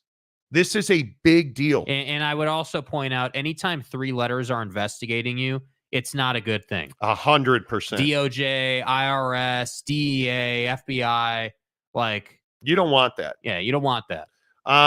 Calford, Carlsbad, Oceanside, San Diego. Perfect weather. I love Carlsbad. Welcome to the nightmare. The Justice Department doesn't waste their time if it's not serious and they don't have enough evidence. Agreed. Oh, they're coming for Utah State. Yeah. And I think Brandon Butler's point about federal funding. What if you can't give your football team scholarship funds, 100% of scholarship funds, because you don't have the federal pot of money? What if you're and I know academics don't matter. Right. Utah State is an agricultural powerhouse. I mean, you guys probably don't know this, and frankly, you don't give a rat's ass. Their equine program, their horse program, their ag program, their farming program, their cattle program, all of that is powered by state and federal funding. They have a massive complex 5 minutes from my house. Massive complex. Utah State's in real trouble here. Real trouble here. It's a big deal. Tanner Plummer, hello. Smash the numbers. I do not need to go to work soon, but this Monty show is strangely addictive. Or I do need to go to work. Well, there you go. Oh, yeah. Aggie tears getting mad. What else is new? You know. Yeah, I think it's Josh, no one with the school committed any sex crimes. No, nobody said. I'm not even going to, bro, you're trying to turn this into something that is nothing, and it's not nothing. Do you understand? And this is what we do in sports, and I hope we stop doing this. We are talking about allegations of sexual assault on the Utah State football team. In a letter sent to the university August 31st by the Department of Justice's Civil Rights Division and the United States Attorney General of the District of Utah, officials argue that Utah State has, quote, failed to take prompt, equitable, and effective steps to remedy an ongoing hostile environment within the football program. So what does that mean in simple terms for all of my regular people in the room? Hey, something happened. Utah State knew about it. They didn't do anything about it. And now the DOJ is coming for your ass. And the letter also states Utah State failed to, quote, establish criteria for and a process by which The Title IX coordinator in the athletic department will determine appropriate interim measures during the grievance investigation and adjudication process. This failure has contributed to the university's inadequate response to hostile environment that persists in the football program. So not only did you know about it and did nothing about it, you didn't even take the time to set up a process to do something about it, which makes it all the worse. Quote, there continues to be alarming evidence of a pervasive sexually hostile culture and climate within the football program and in now former senior leadership in the athletic department. This environment has been allowed to grow and fester due to repeated, ineffective, inequitable, untimely response by the university, including the Office of Equity and the athletic department. To which Utah State responded, President Cantwell said, quote, we acknowledge and share the DOJ's concerns. We will take all steps necessary to create an enduring culture of respect within the Utah State University and especially within the football program. Our students, staff, and faculty have put an enormous amount of work into making Utah State better with a culture we can all be proud of. So, in other words, the leadership at the highest levels of Utah State maybe didn't know that this stuff was going on because it was being hidden from them. And now that they do know, they're fully cooperating with the DOJ. And that's what's going to roll that football program over and roll over any other, program or whatever inside of that university that suffered from this. And this all goes back to an arrest of a former football player that was not handled correctly and not reported correctly. So what do you mean that this had nothing to do with people at Utah State? What is that? What do you mean? Then why isn't Blake Anderson still the football coach at Utah State? Like, come on, man. Yeah, Utah State better call Saul. It's ugly. And this is who the Pac-12 chose to get into business with. That's why it's tough. All right. Hour number 2 of the Monty Show, presented by our good friends at Canyons Golf. Canyons Golf in Park City, the official golf resort of the Monty Show. We'll be there this weekend. Really looking forward to it. As usual, I tell you, I had a drive. If you follow me on Instagram, you saw it. I had a drive on the 17th at Canyons Golf over the weekend that just is so pretty to watch. The best part about mountain golf is you hit that driver and the ball just goes. And you can see it because the air is clear and clean. And that ball just goes. It's one of the most exhilarating. And then I hit a 5-iron on the 18th tee, and you just watch that ball go. It's what I love about lush green fairways at Canyons. Receptive greens, undulating, receptive greens. Gorgy, man. It is so much fun. It is enjoyable. It is a good time. The people are good. The staff is really in a service mindset. Everything that you want in a golf experience, you get that at Canyons Resort. Park City Mountain Resort, Canyons Village is where you find Canyons Golf, a world-class resort, world-class dining. Go play 18 holes, man. Then go get a massage. Then go get a steam room. Then go get a world-class meal in Canyons Village. It's all right there in front of you. And the best part is you play golf at Canyons for municipal pricing, which is absolutely outstanding. You get concierge level service. They carry your clubs to and from your car to your cart and back. You have accurate GPS on the cart. Everything you want, you get it at Canyons Golf, the official golf club of the Monty Show. A couple more comments. Lopes fan Gabe, the university president saying we share the DOJ's concerns is confirming. Yes, I would agree with that. Delaric, are we sure Utah State's football program is going to survive? No. Well, and that's the other side of adding them too. Yes. Like, and I think people aren't talking about this. Like, okay, cool. It's one thing to add a scandal-ridden program right now, but then how long does it take them to get back on their feet? Because that's not going to be a quick process. Yes, I would agree with that. It's fair. What's going on? It's fair. Boy, did I get you guys wrong at Kansas. As a Kansas fan, I have no room to talk, but I think the consolidation of competitive football is more important than regional rivalries. The only thing I don't like is the academics being sacrificed. And a lot of people are on that for sure. Wow, look at Calford again. 10 more Monty Show memberships. Really appreciate that. You guys, our members power the show. They absolutely power the show. I appreciate that. Thank you so much, Calford. Let's see. UW fan Jim. Plausible deniability. What we have a bad culture. Who knew? Psst. Who are we throwing under the bus for this one? Who are you? No, I'm not going to make that joke. Don't do it. Mike Smith. Calford going wild. Someone call the police to do a wellness check. That's what I'm saying. Final one on this before we get to the NFL. Calford, rescue me by the dirty heads. That sums up my experience. California dreaming on a winter's night. Everywhere I look, all the leaves are brown.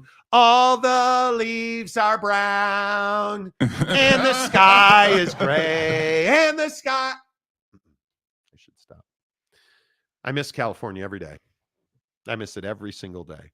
Hour number 2 of the Monty Show. And Calford says you get a membership. And you get a membership? Exactly right. See Oprah, Calford. Right. See what he did there. Thank you, buddy. Appreciate the $5. Keith Carl. PAC 12-6, whatever can we get out of its own way? Even when they try to rise from the ashes, they get stomped out. It's a tough going. Mm-hmm.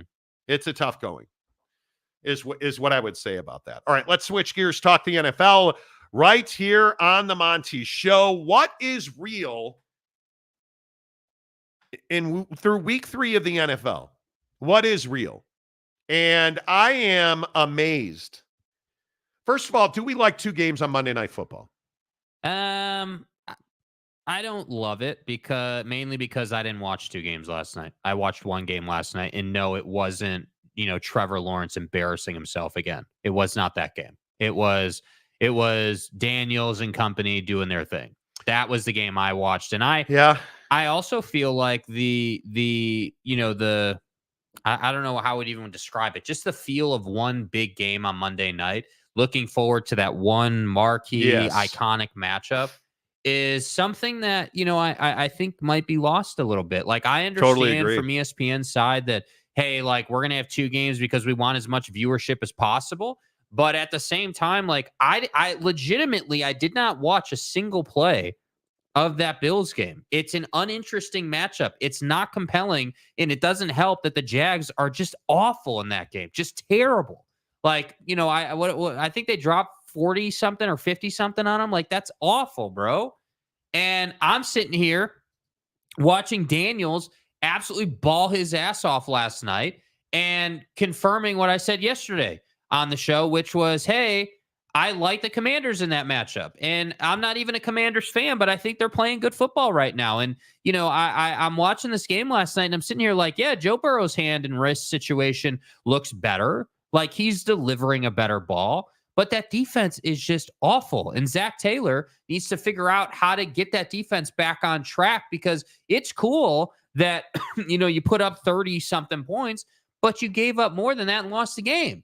So your offense is no longer the issue. And Joe Burrow can come out here and say, oh yeah, we're 0-3, but we've got 6 or 7 division, games left, and we're not out of this thing, and we just got to right the ship. I got news for anybody in the NFL that's 0-2, 0-3. You're 0-3, bro. Like, you're not off to a good start. And so if we ask the question, what's real or what's fake, that's what's real. What's real is we have multiple playoff teams, or what should be playoff teams, who are starting over and trying to tell us that it's fine, when in reality, it's not fine. And whether I look at the Cowboys and their situation, you look at the Bengals, you look all across this league, there are multiple teams, the Houston Texans, who should be better than they are, who basically either got out-schemed or were just not prepared to play. And I think that's what, to me, stands out from this week in the NFL. You've got multiple teams and quarterbacks and situations full of dudes who just seemingly, either weren't giving a full effort, weren't prepared to play, like weren't bought in, whatever the narrative is. And, I agree with what Antonio Pierce said yesterday. It's time to start making business decisions on dudes. It's time to start moving. Well, here's a question about Trevor Lawrence. Trevor Lawrence or Daniel Jones, who is better? Because I don't know if you guys understand that Trevor Lawrence and Daniel Jones have almost identical statistics. And I'm starting to lean towards 17 forehead guy Trevor Lawrence, he's a bust. And you have a really good quarterback coach as your head coach, and you're not performing. In fact, you're performing worse than you are better. Jacksonville's one of the worst teams in the NFL. And Trevor Lawrence is a big reason why. And I think you look at how bad Daniel Jones has been at times, Trevor Lawrence has been just as bad. So if we're talking about Trevor Lawrence being, this good quarterback who's on the rise, what is Daniel Jones? Because I don't see Daniel Jones in the New York Football Giants. Yeah, Danny Dimes. I don't see him as some juggernaut, and I don't see them winning a lot of games.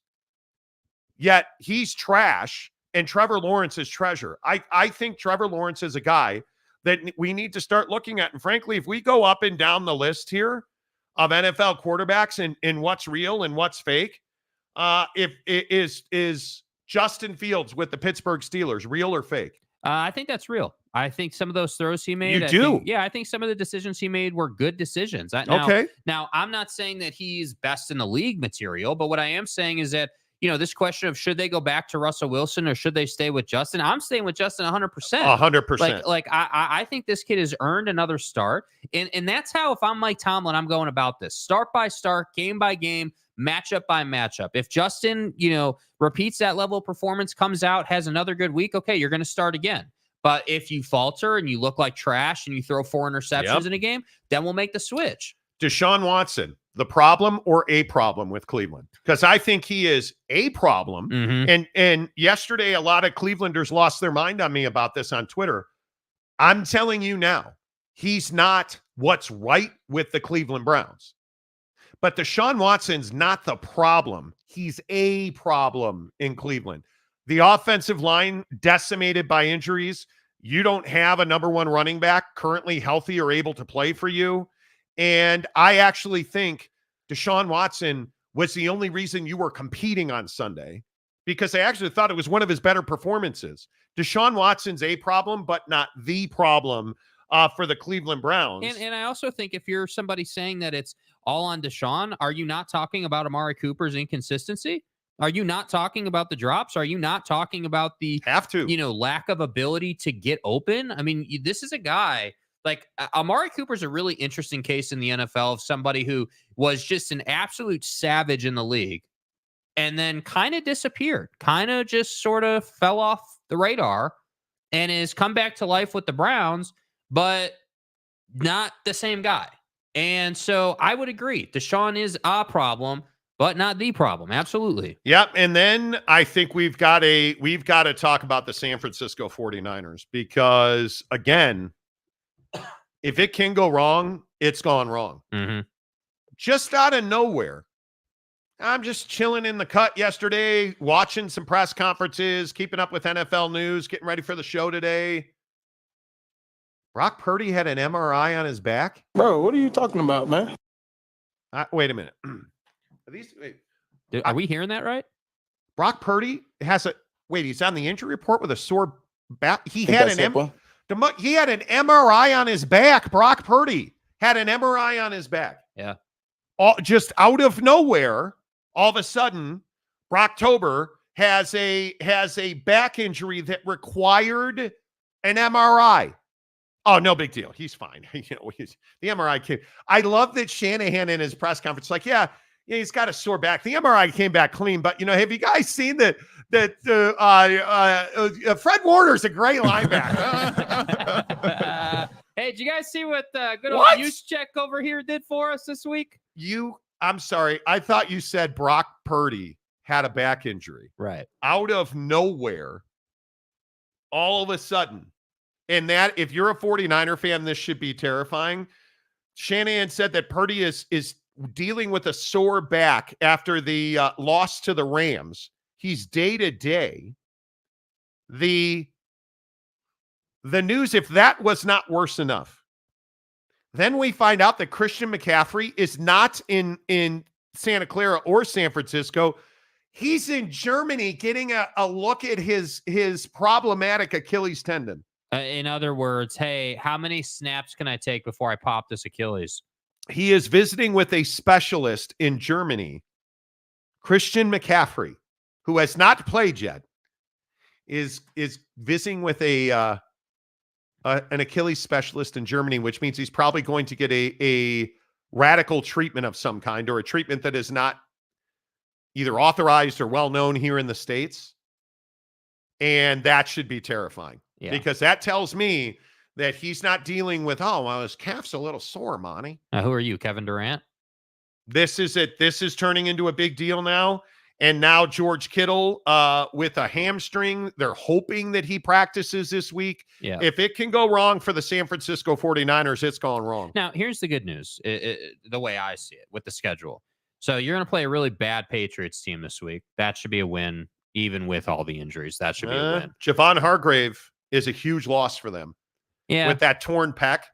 Yeah, I'm not going to give the Patriots or more tricep, credit. excuse me. That should be a win for the 49ers. If you're this injured, playing the Cardinals, I think there's a chance you lose that game. That's an explosive offense. But you don't really start seeing tough teams until October 20th when you see the Chiefs, then you see the Cowboys, then you see the Bucks. That 3-game stretch, bro, that could be a season ender for them. If Brock Purdy is not healthy, it's over. You can have a world-class defense, and they do. If Brocktober doesn't play, it's over. I'm just because. Do you have any idea who the number 2 in San Francisco is? Brandon Allen is the number. It's over. Who? I would probably play Josh Dobbs, who's also on that roster. It's over.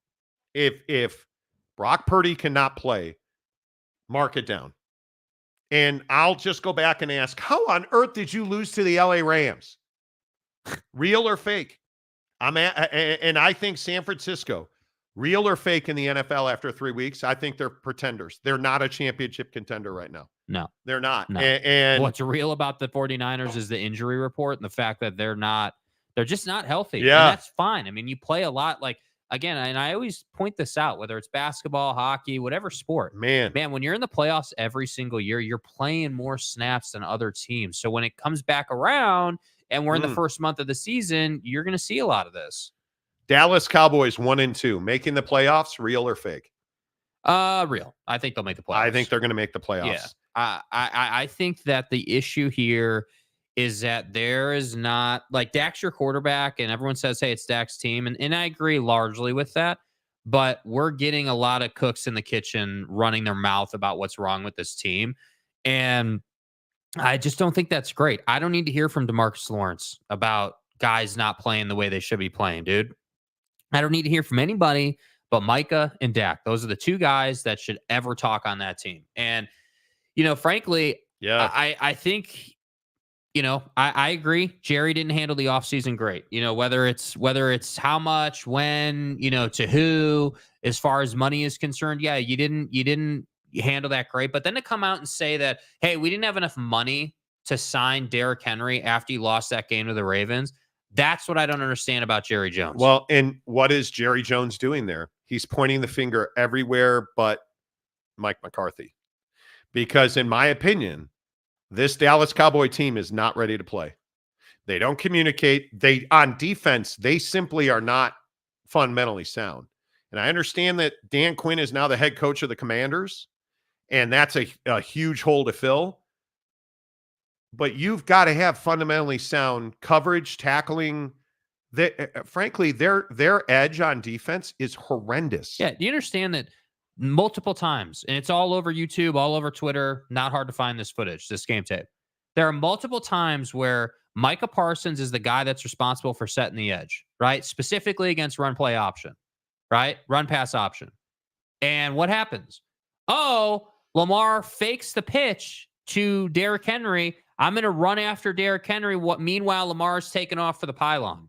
That can't happen. That's just not good enough. You're not doing what you're supposed to do. That's not how you set the edge in the NFL. And Mike Zimmer is their defensive coordinator, and there's no question about his ability to coordinate a defense. Yet here we are talking about the best player or one of the best players on your team doing this. But what does this say about the culture in Dallas? Yeah. Well, Micah Parsons probably doesn't listen to the coaching staff because he's talking directly to the owner. And whether it's Carolina and David Tepper walking on the practice field the other day, did you guys see that? Just strolling into the end zone during practice. When the owner is the voice in the room for the player, the coach is undercut. The coaches are undercut. And I think that's one of the problems in Dallas. Now, I also agree that you way overpaid Dak Prescott. You made a huge mistake, and I'm going to die on this hill. CeeDee Lamb is not a franchise caliber player because he's not an NFL caliber professional. Right. Talented as the day is long. He's just not a professional. And he's not a guy that you make one of the highest paid players in the NFL. And you're seeing that when he's yelling at Dak Prescott on the sideline. And you're seeing that when he's slamming his hands on the ground. It is baffling to me that the Dallas Cowboys continue to deal with this. Now, I will say, in Lamb's defense, there were multiple times in that game where Lamb had his man beat soundly, and Dak just wasn't looking his way. I mean, there's several times where, and I understand, hey, Dak was under pressure. It's not like he had a clean pocket. Totally get it. But, you know, I think a lot of the great quarterbacks in the league have their escape valve. And your escape valve shouldn't be your tight end if you're the Dallas Cowboys. It 100%. should be Lamb. And it's just not. But you can see that Dak and CD don't have a great relationship. Yeah. I think you absolutely can see that. Again, I just don't know how you fix that. You know how you fix that? Throwing touchdowns. Dak Prescott needs to throw a touchdown to CeeDee Lamb. That's how you're going to fix it. Yeah. I think we saw this in BYU. Jake Retzloff and Darius Lasser. You see it with, Moore and Williams in Chicago. You see it across this league with Jamar Chase and Joe Burrow. Right? Joe Burrow throwing touchdowns. That's your job. Roma Dunze catching a touchdown from Caleb Williams. Is Caleb Williams already a bust in Chicago? No. This is one of the stupidest questions. And I tell you every day on the show, I love my Chicago Bears. The success of Justin Fields in Pittsburgh is not the failure of Caleb Williams in Chicago.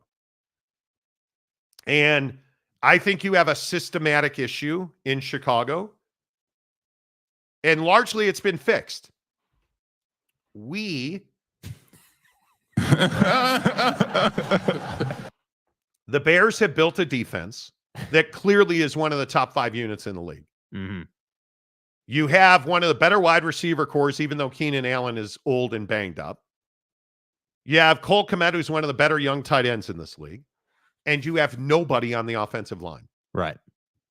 And if you look across this league, I don't care who you are. Trevor Lawrence, Deshaun Watson, Caleb Williams, Brock Purdy, Shedeur Sanders. Where is Aaron right now? Aaron Rodgers.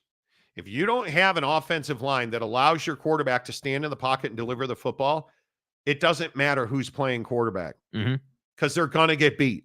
And Caleb Williams is not only taking a physical beating, this is a cat that at USC was one of the most accurate passers in all of college football and now can't hit water from the boat because he's got no time.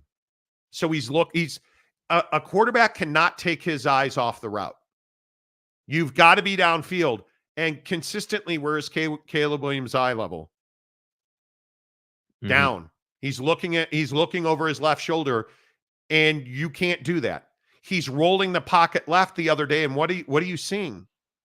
You're watching Caleb Williams trying to find a receiver, and you can fit. He's looking so hard that his helmet is turning because he's worried about what's behind him, what's in front of him, and not what's down the field, which is why quarterbacks are not accurate. It's my quarterback. You got to get an offensive line in there. Yeah, well, and I think that's part of the process the Bears are going through too, though. And I think, to me, that's why it's silly to say that Caleb Williams is a bust, because you have to understand where the Bears are at in their rebuild here. You made a decision this offseason, as you always say on the show, to go out and get Caleb Williams weapons on the outside. That was the decision you made. And the trade-off for that was your offensive line was going to be subpar. And we're seeing that play out. So this isn't surprising that, hey, his completion percentage is lower. 100%. That, he's getting sacked and he's taking a beating. Like, that's not surprising. And the real surprising thing would be, hey, we're not going to add offensive line talent this offseason. If they don't do that, then I would start talking about, like, what are we doing? Yep. Hey, if you're watching on any of our social media channels, including Twitter, make sure you come on over to YouTube, The Monty Show. Just Google search The Monty Show, Monty, The Monty Show. Find us on YouTube. Give us a subscribe. If you're watching the show right now, please give us a thumbs up. We've had over 4,000 views this morning, and we are only at 77 likes. Come on, man. Hit the like button. Let's go right here on The Monty Show. Let's get your NFL comments in. Let's see. Who's first in? Who should we give the honor to? Thomas Reed. The Cowboys will choke down the stretch. Wow. Delaric. Cowboys win that bad division. Is there anything good happening outside of Saquon, don't call me Charles Barkley in Philadelphia? Man, did he save them. Holy Moses. I mean, just. Is Jalen Hurts. What's the question? He needs a new team. He's an elite quarterback. Scenery. Is Jalen Hurts an elite quarterback? Yes. I think they need a new head coach. I think you can just see the way they interact with each other. They don't like each other. And AJ Brown being out's not helping anything. I mean, you're sitting here, riding the back of Saquon, who is more than happy to carry you, admittedly. And the issue is that you had just a grinded out game with the Saints where that game was 3-0 headed to the fourth. Like that interception was terrible, but the Devontae Smith hit an injury now. He's in the concussion protocol. Yeah. If you don't have AJ and Devontae, I think Philadelphia is in a world of hurt. And again, it's not that Justin Hurt or Jalen Hurts is playing bad. But that interception this weekend's a perfect example. What are you looking at? Yeah. He seems to be in delay on his decision making. No, because he doesn't trust who he's throwing to. That's the problem. But if you're going to throw interceptions and not throw touchdowns, I need more than 25 yards rushing. Agreed. And I understand now that you have Saquon back there, but if Jalen can't throw the football for Philly, they're going to struggle. I mean, you go and look at some of the names in the wide receiver room. I don't blame the guy for not being, confident in who he's throwing the ball to. What do you mean? I mean, you've got Dallas Goedert, 10 for 170, one of the best receiving tight ends. Devontae Smith, I mean. But Devontae got hurt. He didn't have Devontae. But who else is even getting targets there? That's my point. The problem is Saquon Barkley is not somebody that you're like, oh, yeah, I can rely on him to drop the ball in a game-winning situation 2 weeks ago. You're not going to throw it to him. You can't. But yet he gets 4 targets. And I think the biggest issue is that Kenneth Gainwell is a guy that is a depth guy that you're asking to, oh, wow, and there it is. Javon Hargrave out for the season for the 49ers. Oh, man. Bro. Hargrave lost for the season to a torn tricep. Christian McCaffrey flying to Germany for treatment. Oh, man. It's over. On his Achilles. The 49ers are in real trouble here. It's all over. Oof. Mike Smith, NFC East has not had a repeat champion in years. Yeah. I mean, Brandon Butler, I hate to say it, the preseason matters. We don't know who teams are till after week 4 or 5 because you don't want to risk guys getting hurt. And then what happens? They get hurt. You get hurt. Calford, what do you mean? Don't forget dodging bullets. Herders, why did Jerry Jones talk about players? Whoa. Hold on, my boy. Hold on. Where were you yesterday? Hold on. I was giving him a free pass. Off the hook, bro. I am not letting you off the hook, my guy. I appreciate you being here. But your first comment back is about Jerry? No. We're not doing that. I'm not allowing that. Okay. Nope. Okay. Nope.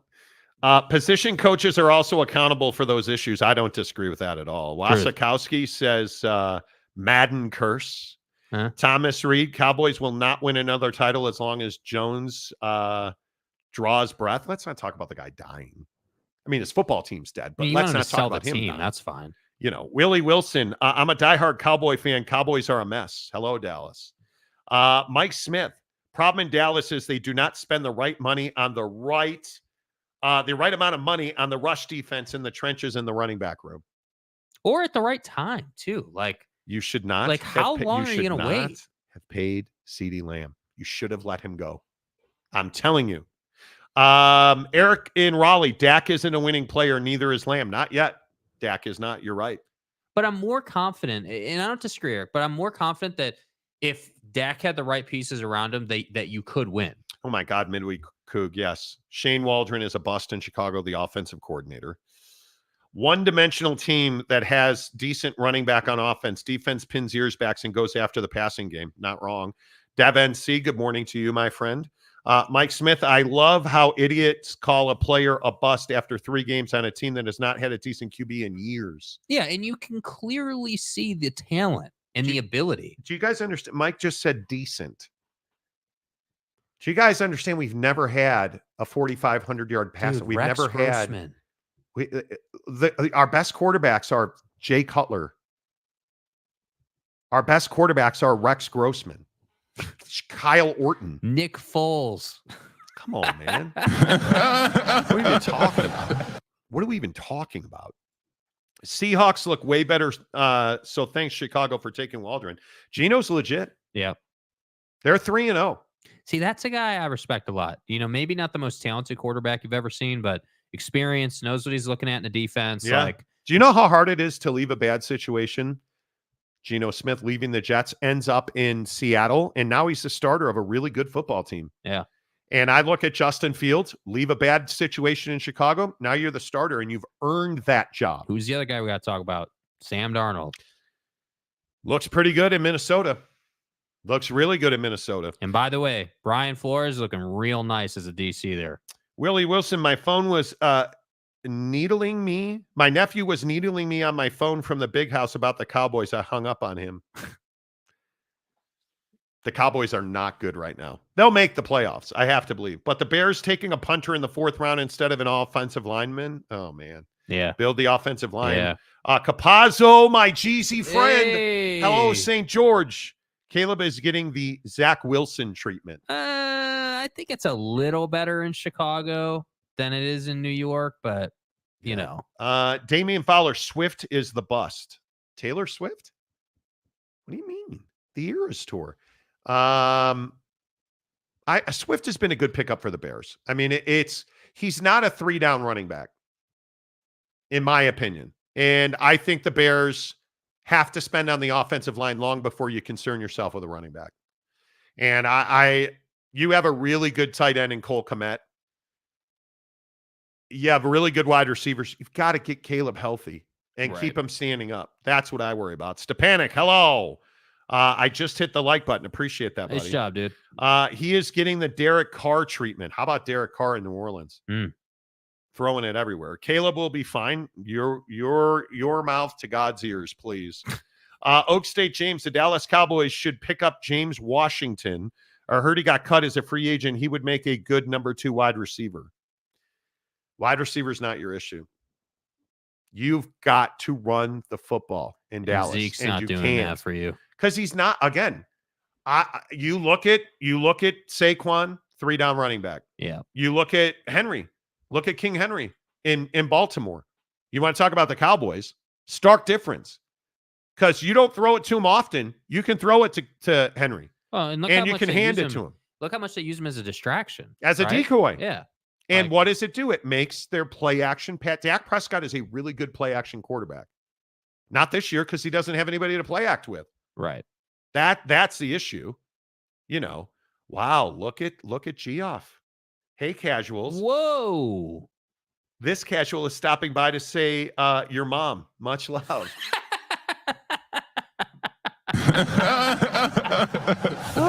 Geoff, good to see you, Geoff. Welcome back. Mike Smith, Saquon and the Commanders rookie quarterback look really good so far. Jaden Daniels, rookie of the year right now. When was the last time Chicago was able to develop a QB? Shut up. Don't you talk about my Bears. We don't develop that. Listen, I'm a diehard lifelong Chicago. Look at me. We've never developed a quarterback. Yeah. It's not who we are. But now it seems like Poles is good. The GM, the Bears, the front office, Ryan Poles is committed to that. And I think that we have to find a way in Chicago to keep him alive. Because the guy, some of the hits that Caleb took this week are not good. Stunning. Stunning. It's scary. Tanner Plummer, yes, Sirianni needs to be canned. He made some really stupid decisions last weekend. He did. Jalen Hurts is a turnover machine right now. But I'm just telling you, turnovers. it's not because he sucks. It's because he doesn't trust what he's looking at, and he's making decisions to throw the ball that he's not confident in. We see this all the time, man. We see it all the time in the league. San Diego State, Glenn, hello. Yo, just a fly on the wall today as you were, gentlemen. Glenn, good to see you. Dan Davis, why wasn't Utah State news brought up before they joined the Pac-12? It was. Oh yeah, this has been talked about. Which is the troubling part of it. Yeah, Dan, this has been talked about. Yeah. The way you operate is shady. The way we operate is shady. We've been talking about this for a month. Yeah. We talked about it when Blake Anderson got whacked. This is not a new story. Mike Smith, Sirianni should have been fired after last season. Thank you. Yeah.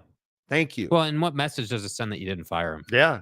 The locker room was lost and the team went south in the second part of the season. For a team like Philly to lose that many in a row, you just can't do it. Well, and we all remember the infamous Jalen Hurts, I'm just going to throw it down the field to throw an interception to end our season last year incident. Yeah. Which it then came out happened multiple times last year. Like, it's just not – I don't know why in the NFC East they can't figure it out. It's not that difficult. Like, it's not a good look to have, what's going down in Dallas, what's going down in Philly, even the off-season Hard Knocks program with the Giants, you had moments there where the front office looked silly, like with some of the things they said and, the way they went about it, like it just wasn't a good look. And then on top of all of that, you've got the Commanders absolutely balling out.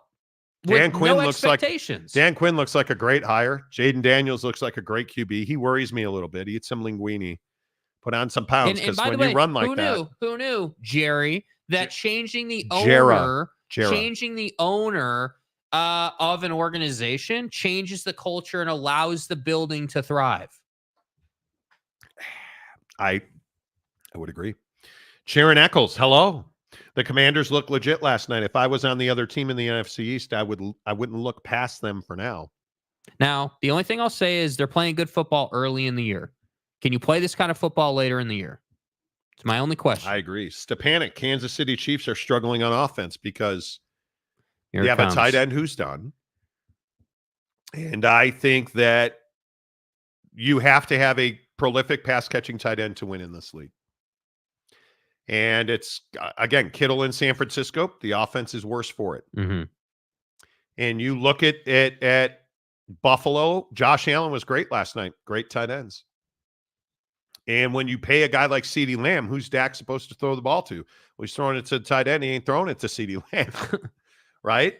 And I think that's part of the problem is that when you have a prolific passer in Patrick Mahomes, who's unquestionably the best quarterback in this league. Mm-hmm. You have an offensive guy in Andy Reid, who's unquestionably, I think, the best offensive mind maybe I've ever seen. They're going to figure it out. But make no mistake about it, Travis Kelce is washed. Mm-hmm. And I don't know what you do to prove me wrong on that, because I'm not sure you can. Yeah, I think the trouble that I see with the Chiefs right now is they haven't quite figured out how to work Xavier Worthy in more. They try to run these jet sweeps. They try to get him going. But the issue that I see is that this is not a guy who has figured out the Tyreek Hill route. This is not a guy who has figured out how to, and maybe it's harsh to say he hasn't figured it out, but they just simply have not worked him into that role in the offense yet. And I understand that there are some injury concerns with him. He's had some major injuries in college, and you're probably trying to protect him and keep him healthy. But ultimately, I just think that the Kansas City Chiefs, even though they look crappy, they still get the nod as the best team in the league because nobody's beat them yet, dude. Stop. You can't sit here and say they're not the best team in the league. Can you play dude. The sad music? Do you guys see here comes the 12th man on the field? Do you guys have to see what I deal with when dude over here is saying that the Chiefs are the best team in the NFL when very clearly it is the Chicago Bears. Who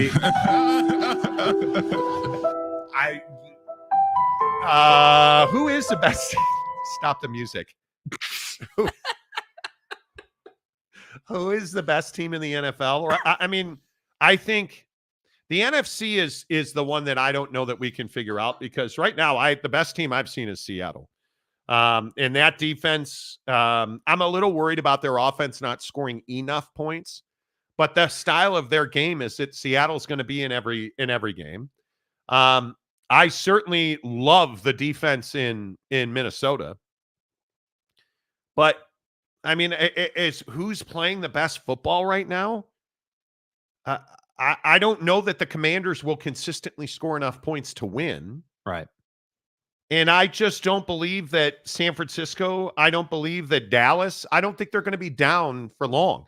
Again, this news about Hargrave in San Francisco is terrible. This tricep, he's out for the year. I think Javon Hargrave's a huge part of that interior. And now with Brock Purdy dealing with a back injury, that's terrifying. Right. I think that is a real problem. And I think that it is really an issue. It is really an issue. And when I look at how this could all shake out, I don't know who the best team in the NFL is. I am not going to say it's Kansas City, because I don't believe they're even. I think Pittsburgh and Buffalo are better teams than Kansas City right now. Please. Come on. Well, but tell me I'm wrong. You can't have it both ways. You can't say that Jacksonville and Trevor Lawrence blows and then say that Buffalo's the best team in the league. But you have not scored with the Buffalo Bills. Right, but the Buffalo Bills haven't shown the ability to beat the Chiefs. Pull up their. But we're talking about regular season. When do they match up? When does Buffalo and Kansas City match up? I think the defense in Buffalo is playing well. They play the Chiefs November 17th, and that game is in Buffalo. So obviously we're going to have a real good idea where these two teams are at leading up to that game. Yeah, I think Buffalo is probably defensively the best team in I I don't know how far to go with Pittsburgh, because when I say best team defensively, I think the defensive front in Pittsburgh has been the best pass rush in football. Yeah, they're very good. How far are we willing to trust with Justin Fields as the starting quarterback? I think it's a great question. I mean, I think, I don't think you can see, like, Buffalo gets a free pass on this because they've shown the ability to get to the AFC Championship game. You've shown the ability. You have a quarterback. You've got a defense. You've got a good run game. Like, there are some things you can work with in Buffalo for sure. Yeah. So they get that nod. I don't think that Pittsburgh has proven that they are quite that good yet. I would agree. Defensive front, very good, causes a lot of problems. But does Justin Fields start for 5, 6, 7 weeks at a time here? And does he then develop through that and take a step to the next level? Or is he just, this guy that can play and it just kind of is what it is? There's nothing special there. Yeah. Like, that's what I think we got to see. But I think defense matters in today's NFL. That Pittsburgh defense is elite. But again, I also think the Chargers defense is elite, and they can't protect Justin Herbert. Yeah. I mean, their offensive line is garbo. And the Bills have the best of both. They have what's been the best offense in the NFL so far, in my opinion, and they have a really solid defense. But as the year goes on, and you look at a guy like Josh Allen, the interceptions are going to happen. Although, to his credit, I think Josh Allen has been much more intelligent with the football.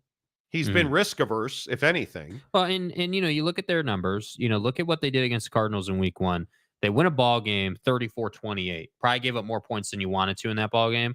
But then what did the defense do? They bounced back, gave up 10 points back-to-back weeks. That's a really good adjustment they've made there. Yeah. So their defense is playing good football. I think, this game last night, I don't think is any type of measuring stick for who the Bills are. I think a great measuring stick is obviously this week, primetime, Sunday Night Football against the Ravens. That's a great measuring stick for how good the Bills are going to be. Yeah. But it's hard to say who the best team in the league is. You're right. The Bills are probably playing the best football right now, but I'm not going to give them that nod until you show me you can beat the Chiefs. Until my biggest concern with the Chiefs is that they don't have the middle of the field right now.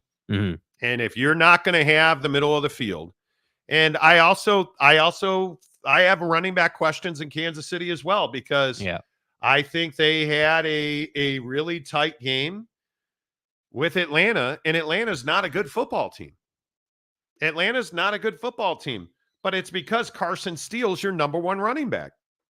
And it hurts that Samaje Perine is probably the guy you believe in and you're going to lean on in the running back room because Pacheco's got this injury, the leg injury.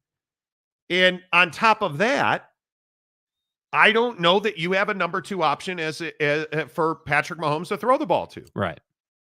And as much as I like the breakout of Rasheed, I drive really fast on the freeway, Rice.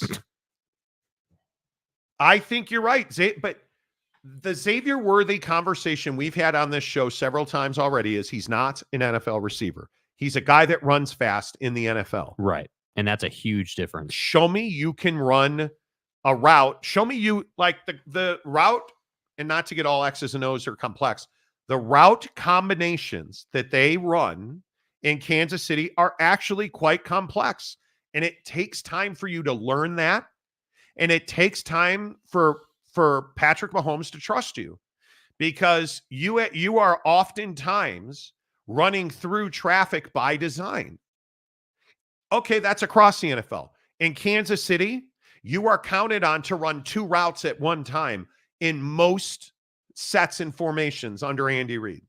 So whether that's a stop and go, whether that is a hitch, whether that's a comeback route, a button hook, like you have so many things that you have to do, and you also have to block well. Yeah, and I think that the hard part is that NFL fans can appreciate this. Like, it's an art form to run a good route in the NFL. It's not just like, hey, it's a forgotten art form. Yeah, and I think that when you have the speed that Xavier Worthy has, I think that you have to learn how to not just beat your guy with speed, but to beat your guy with where you break the route off and then let your speed pull you away. And that's where I think Tyreek Hill was so devastating because the defense, I remember watching games when he was at Kansas City Chiefs. They would literally say, okay, here comes the Jake. Running up the seam. Jake. Yeah, what's up?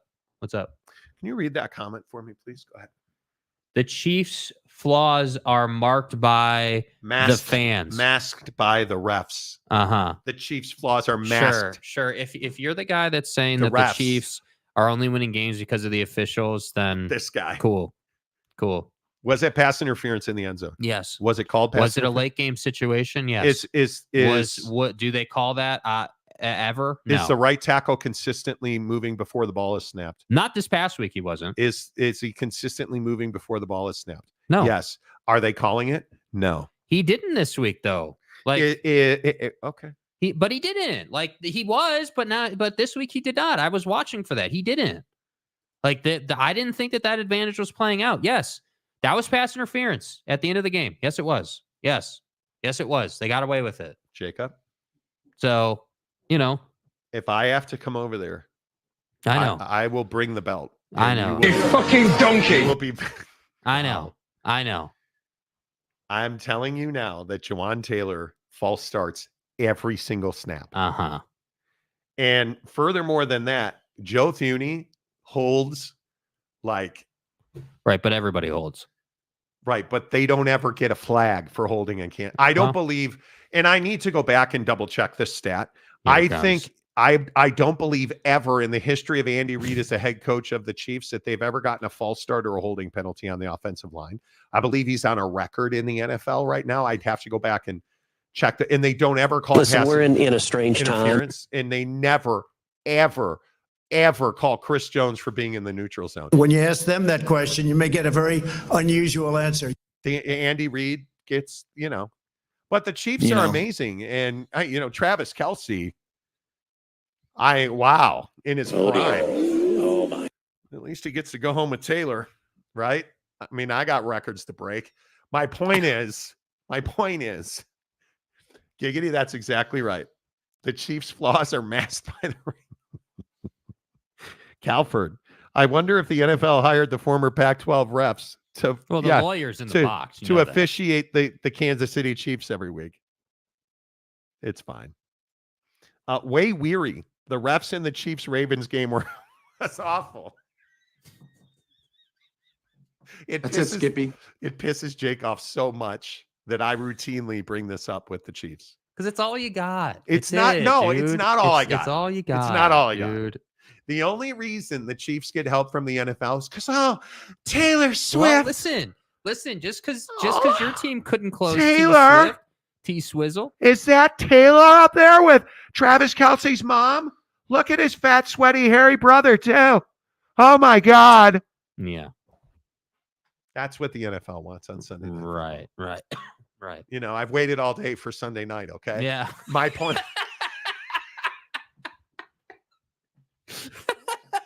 My point is, so the Sunday night anthem comes on Sunday, and I muted it. My wife's like, what happened to the volume on the TV? Marty? I don't know. It's broken. Waited all day for struggle. I think I've hit it every time.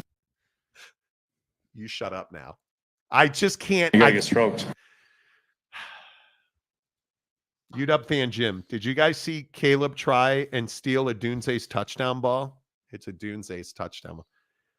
Mike Smith, is the Chiefs and Mahomes the new Patriots and Brady with the officiating? I don't know. Dylan Raiola, the quarterback of the Chiefs, I think that. Have you guys seen Raiola at Nebraska? My question is, you're not throwing flags on the Chiefs, and now you're not throwing them on Nebraska because Patrick Mahomes is the quarterback of the Huskers. To show up.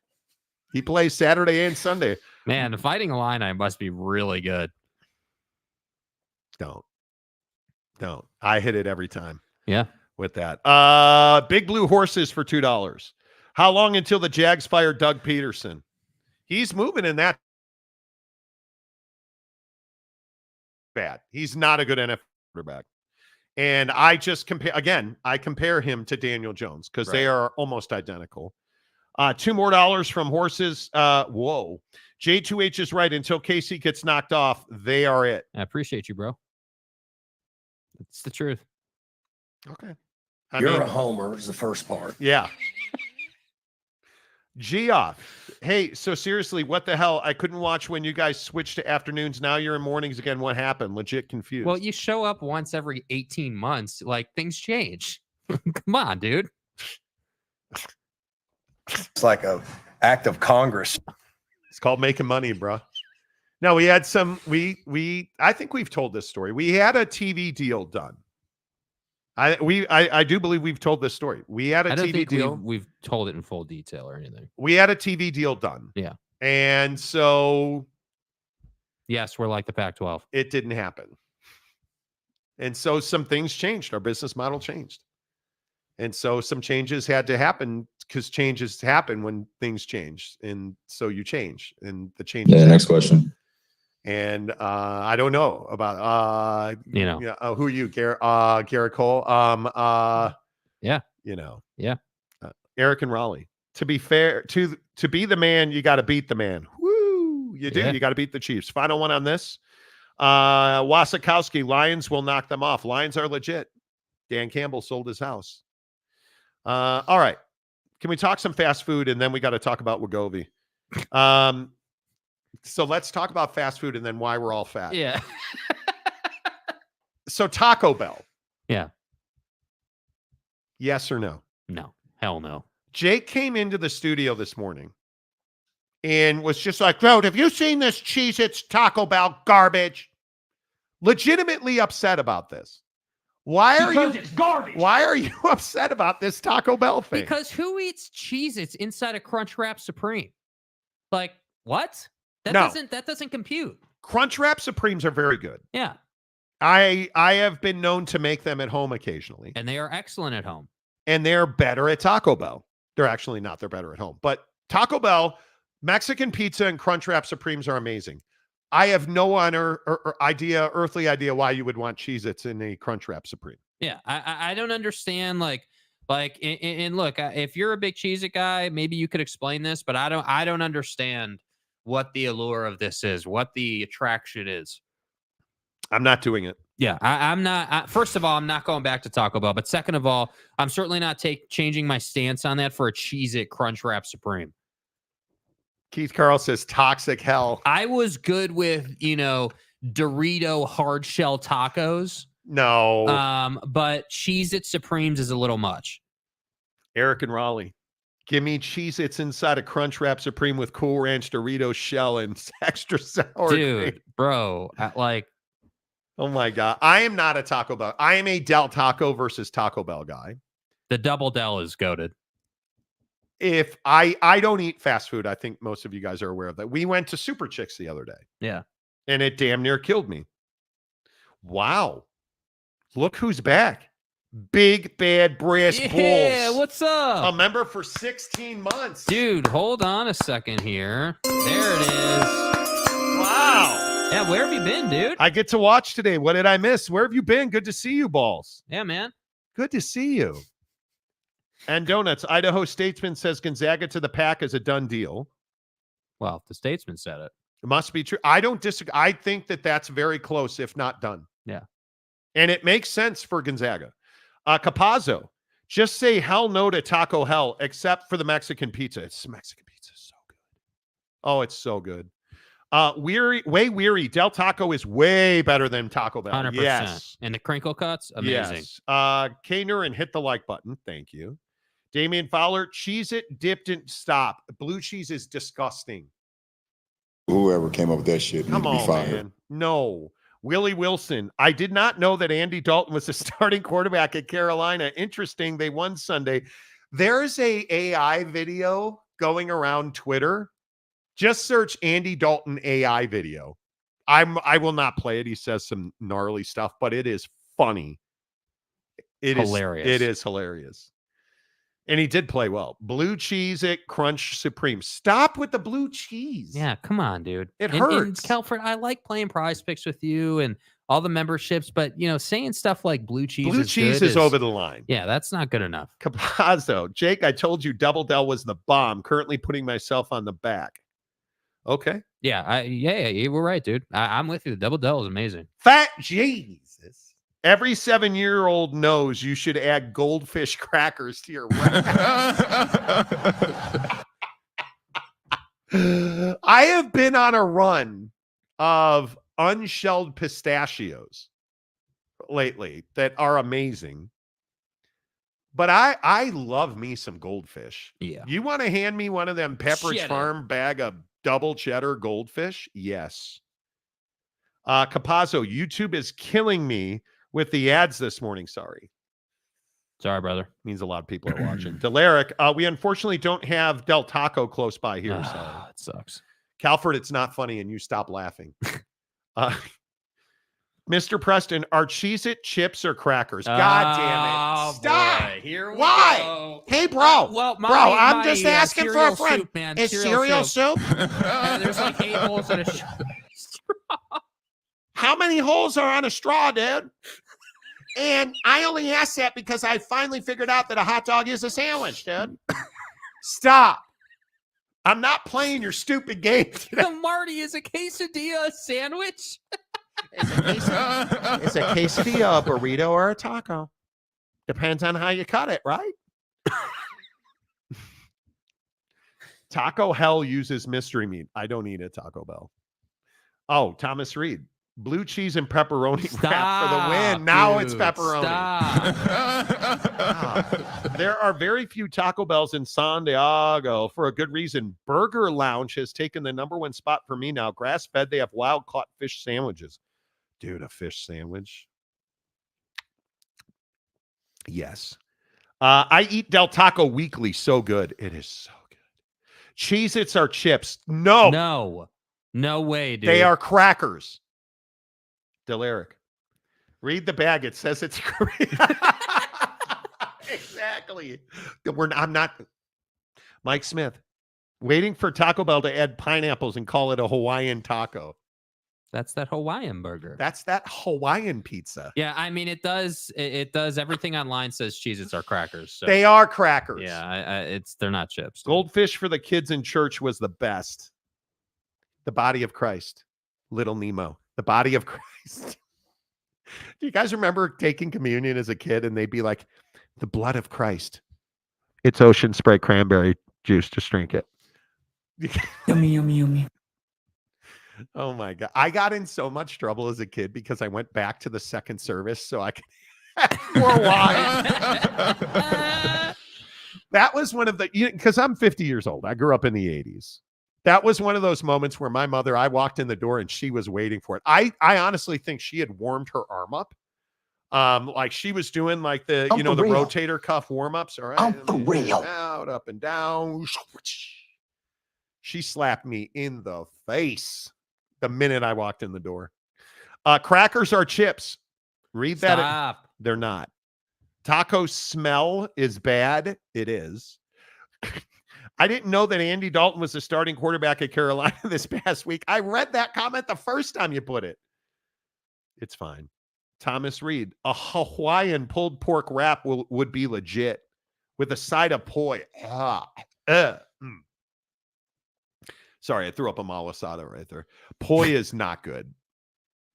My wife's a saint. Calford, LMAO, I did that to Monty. You did. Yes, you did. Dan Davis. Pac-12 didn't ingest any small stadiums. Everyone that joined was larger. Okay. You can't. Anyway. Thomas Reed, with sugar it is. Okay. Roche.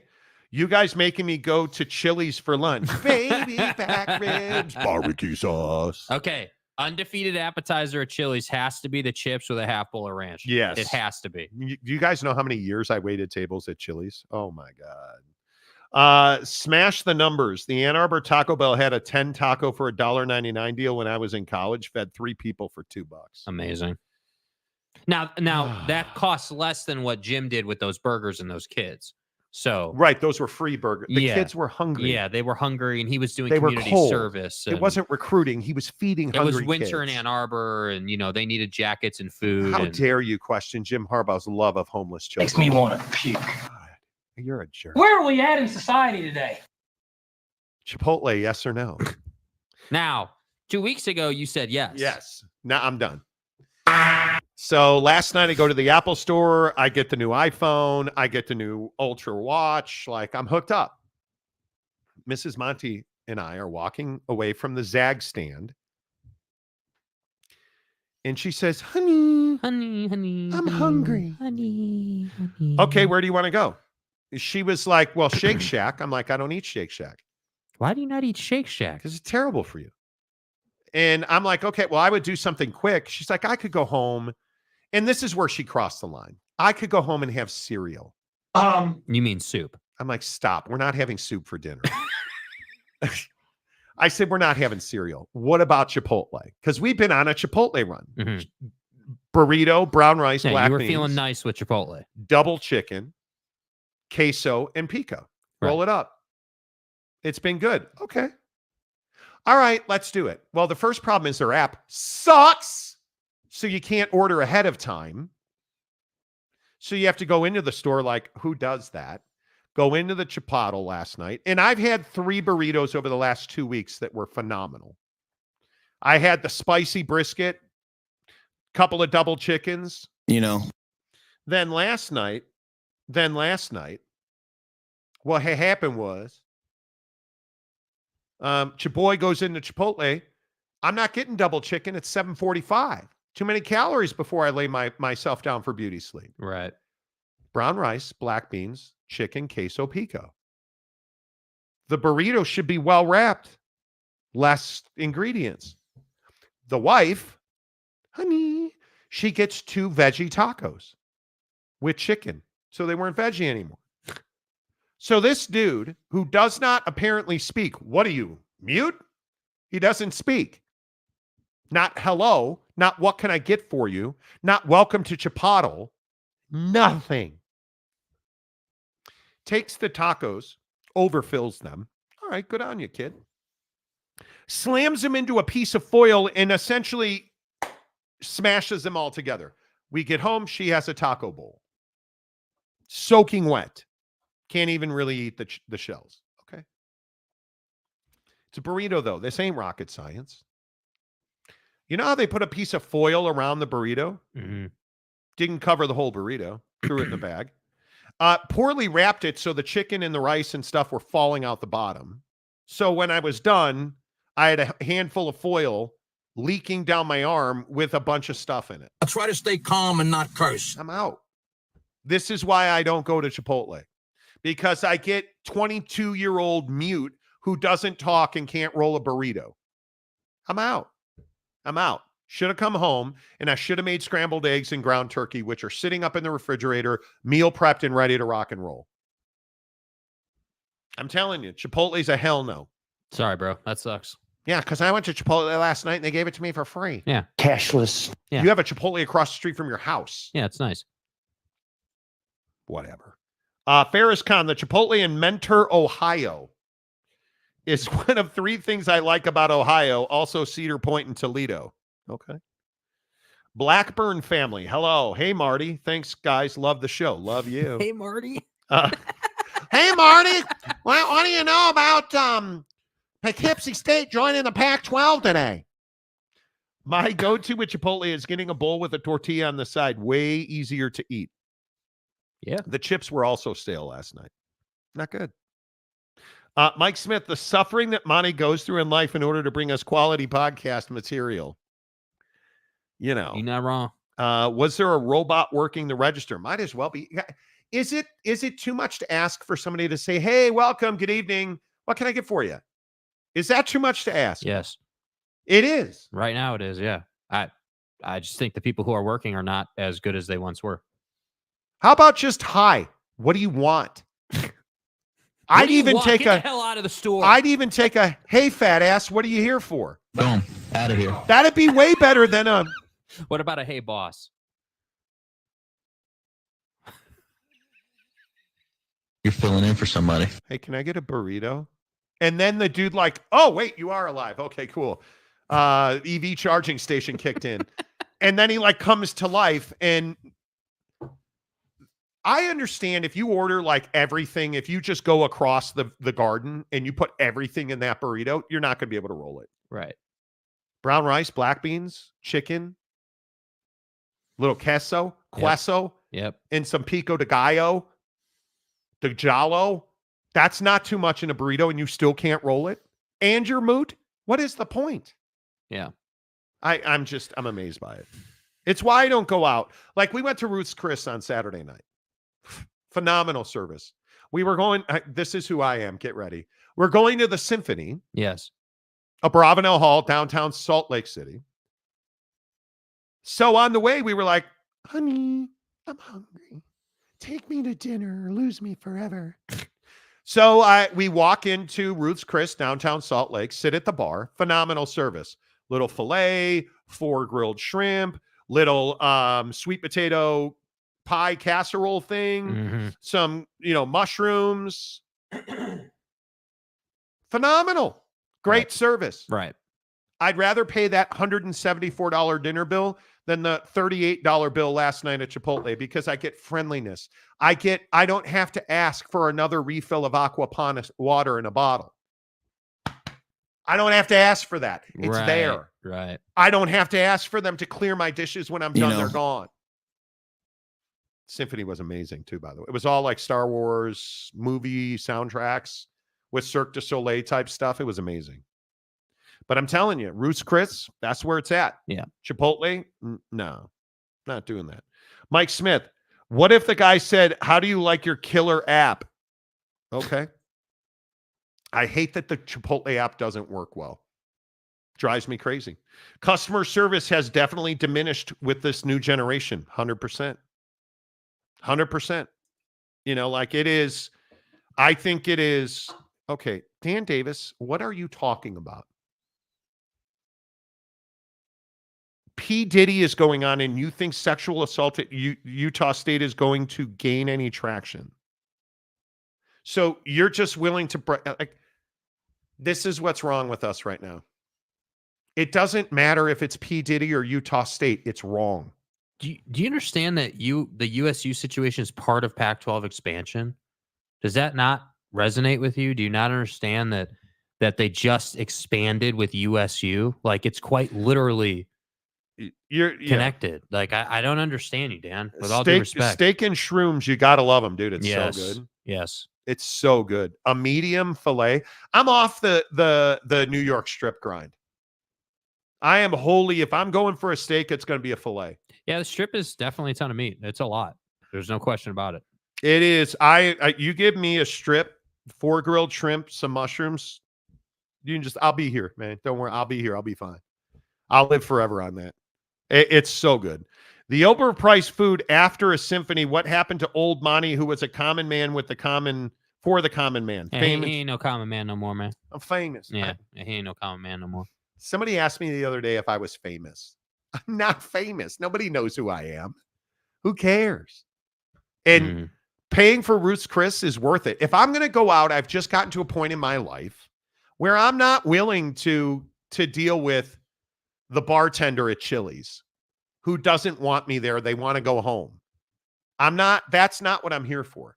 Because the bartender serving me at Ruth's Chris wants that tip and he's working for it. And he's got a bar back to back him up. I'm willing to pay more for good food and good service. Yeah. And if I'm going to get crappy service, that food better be just bomb. Perfect. Yeah. And it wasn't. Capazzo says, we know who you are and I care. You know. I appreciate that. Delaric, I'd rather go to Taco Bell than Chipotle. Stop. Now, if you had said Del Taco instead of Chipotle, we could have been that. Damian Fowler, stupidest comment of the day. Dan Davis for the wins. He wins free tacos with Cheez-Its. Exactly.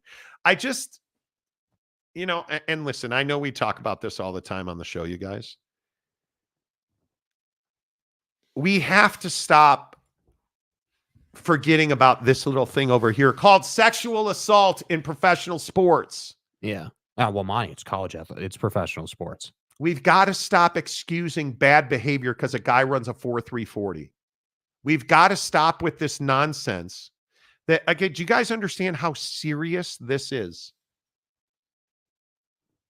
This is not some small deal right here. No. It's the Department of Justice. It's a criminal investigation. And the story isn't even, the worst part of the story is USU. That's the sexual assault's the worst part. Just as bad as Scott Barnes and the Pac-12 willing to overlook that because they want to cripple the Mountain West. You get that, right? They only took USU to try and fold the Mountain West so they wouldn't have to pay the exit fees. Because what happens if the Mountain West dissolves? They don't have to pay the penalties and the exit fees.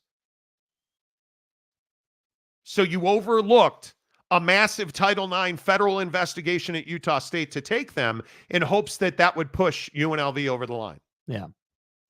So you're just going to forget about this little sexual assault thing over here. We got to stop doing that. We got to stop doing that. It's not who we are. We've got to be better. And again, I point this out. We as men have to be better than sexually assaulting people because we play football. Yeah. And overlooking that sexual assault because he plays football. We got to be better than that. It's just not who we are and not who we should be. In my opinion. It's not who we are and it's not who we should be. Totally agree. Be better as men. We need to lead our world. And we need to prop people up, not push them down. Like there's nothing good about this. There's nothing good about it. So, all right, there endeth the lesson. The Monty Show, as always, presented by The Advocates, theadvocates.com. The best injury attorneys in the business. Clear, risk-free advice at theadvocates.com, where you can chat with an injury attorney 24/7, 365 days a year, and it won't cost you a dime. Theadvocates.com. Until tomorrow, say goodbye, Jake. Goodbye, Jake.